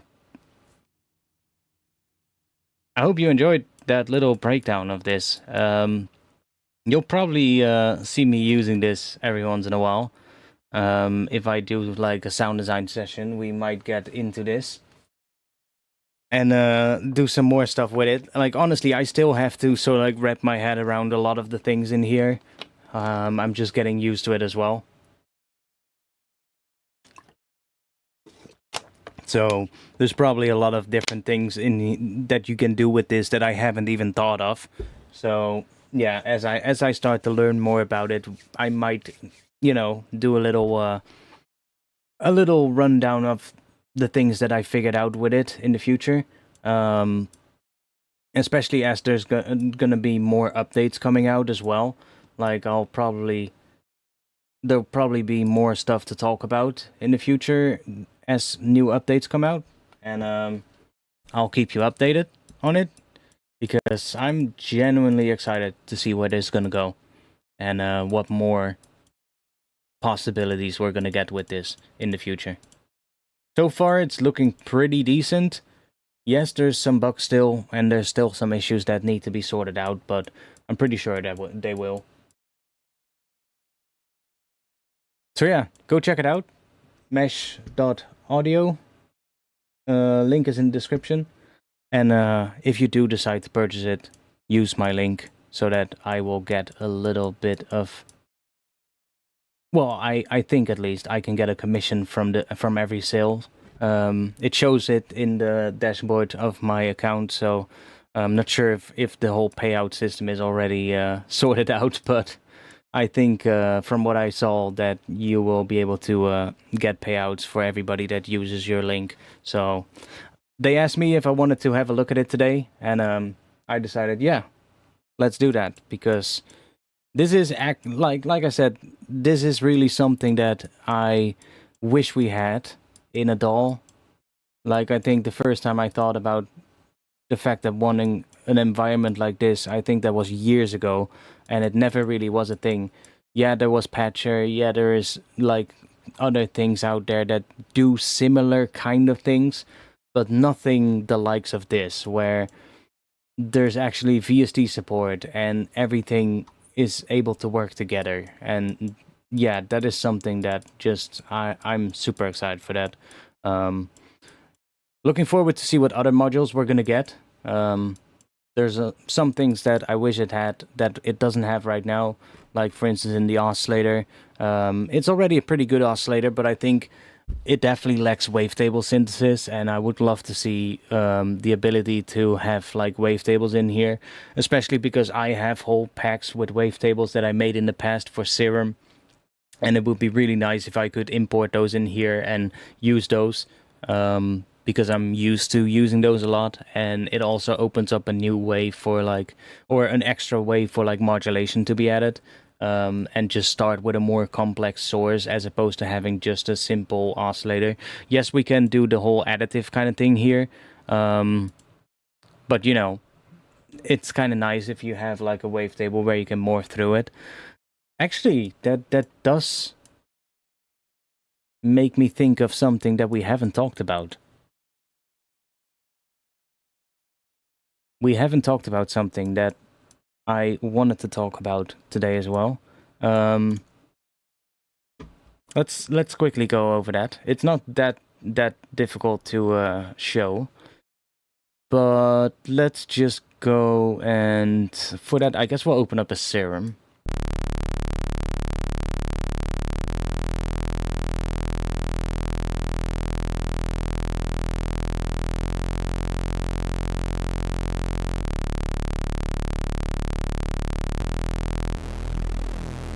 Give it a little bit of movement.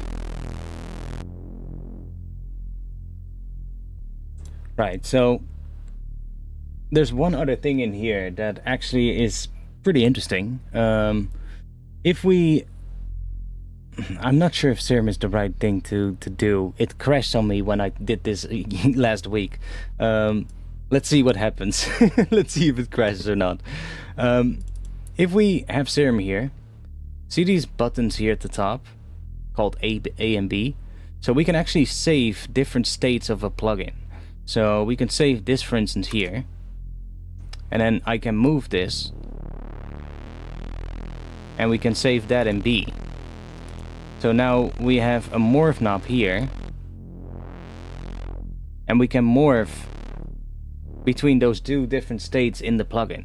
So that's just doing one thing here. It actually works. It's not crashing as I do. So I think last week I opened up 2 different patches in Serum and I then let it morph through everything. So I think it was just trying to move too many things at once, and the whole Ableton crashed.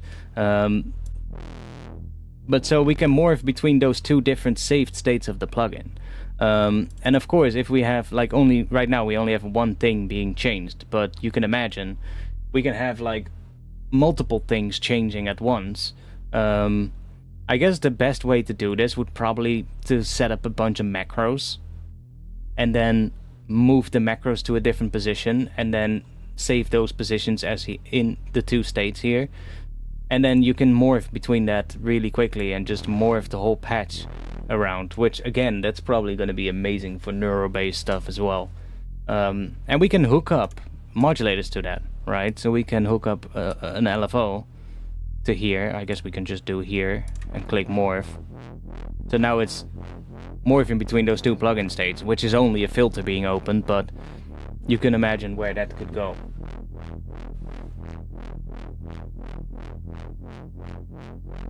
And you can do that for every plugin. So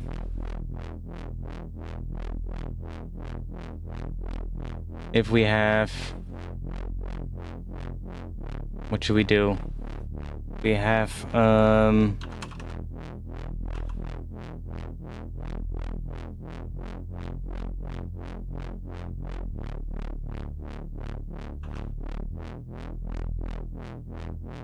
trash.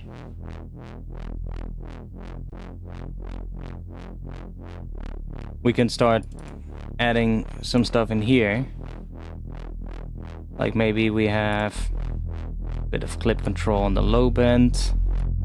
And then we have something on the mid bend here. Let's do that. Let's go in here. Let's do that. We can save this, and then we can change things in here. So maybe the curve, more drive. We'll do more drive and change the output gain. I don't know, we'll just change some random things, go into B, and now we have that same morph here. We can hook this up to the morph, And now that is also modulating.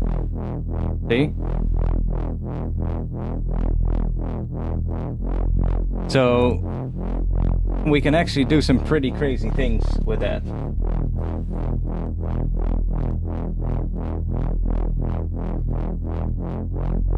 And I love the whole, like, if we start using free running stuff here.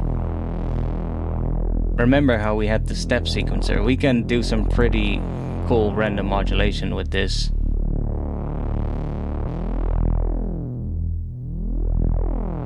Smoothen it out. Hook this up to the rate.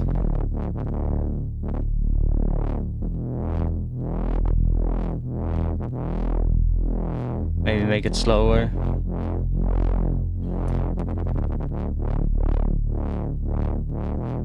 I am going to also note down that it would be cool if we could... I didn't think I noted down right yet. No. Step sequencer dice.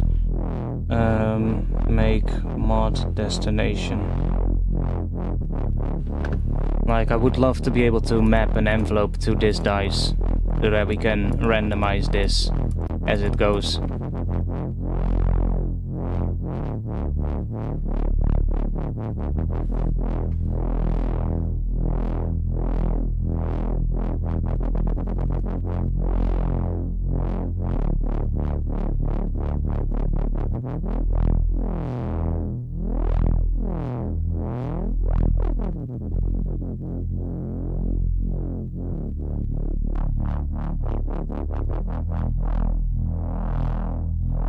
So I guess we can...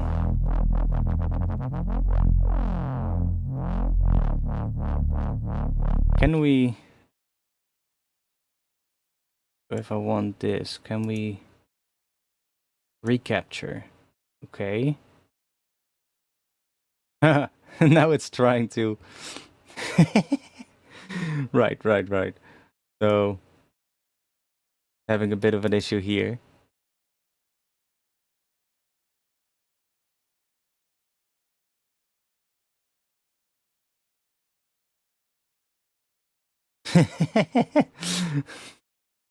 Okay.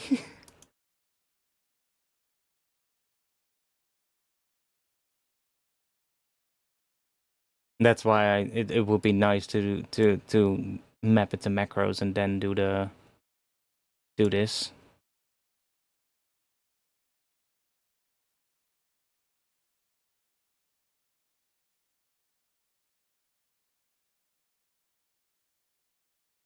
But like we can save this as a...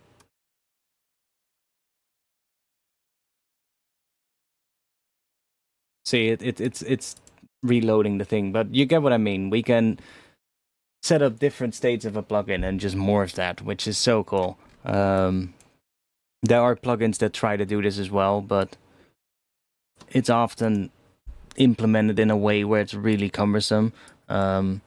Again, this still has some issues, but I'm pretty sure that it will be ironed out over time. And I'm curious to see what, that's gonna do, what more things we'll have. I think there's gonna be a lot more interesting things coming with this plugin. So that brings me to the end of the stream. Thanks for being here. I'll be back next week. Next week we're gonna do feedback. So get your tracks ready and join the Discord. Link to the Discord is in the description. That's where you guys will be able to submit your tracks. In the upcoming week, I will post a notification in the feedback channel, or at least I will post a message in the feedback channel, and every track submitted after that will be entered into next week's feedback stream. So next week we'll listen to some music and give some tips and check all you guys' music out. So come join next week if you want to.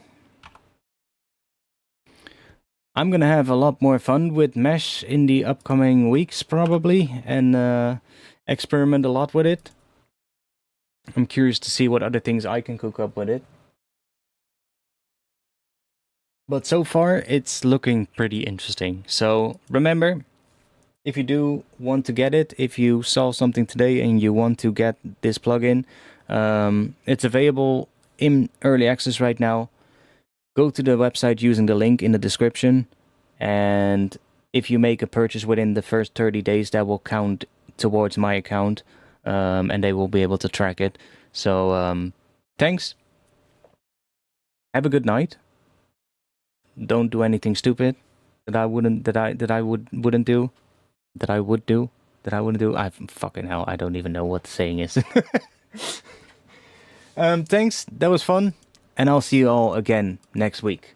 I'll be in the Discord, by the way, after this, so if you have any questions or anything you want to talk about, come to the Discord and we'll hang out there. Very curious new sound design stuff. Exactly. I'm really excited that somebody is doing this kind of plugin, and actually trying to do it, you know? Like, it's one of those things that me and a lot of other people that are very, you know, heavily into sound design wish that we had, you know? But there never really was something that did this.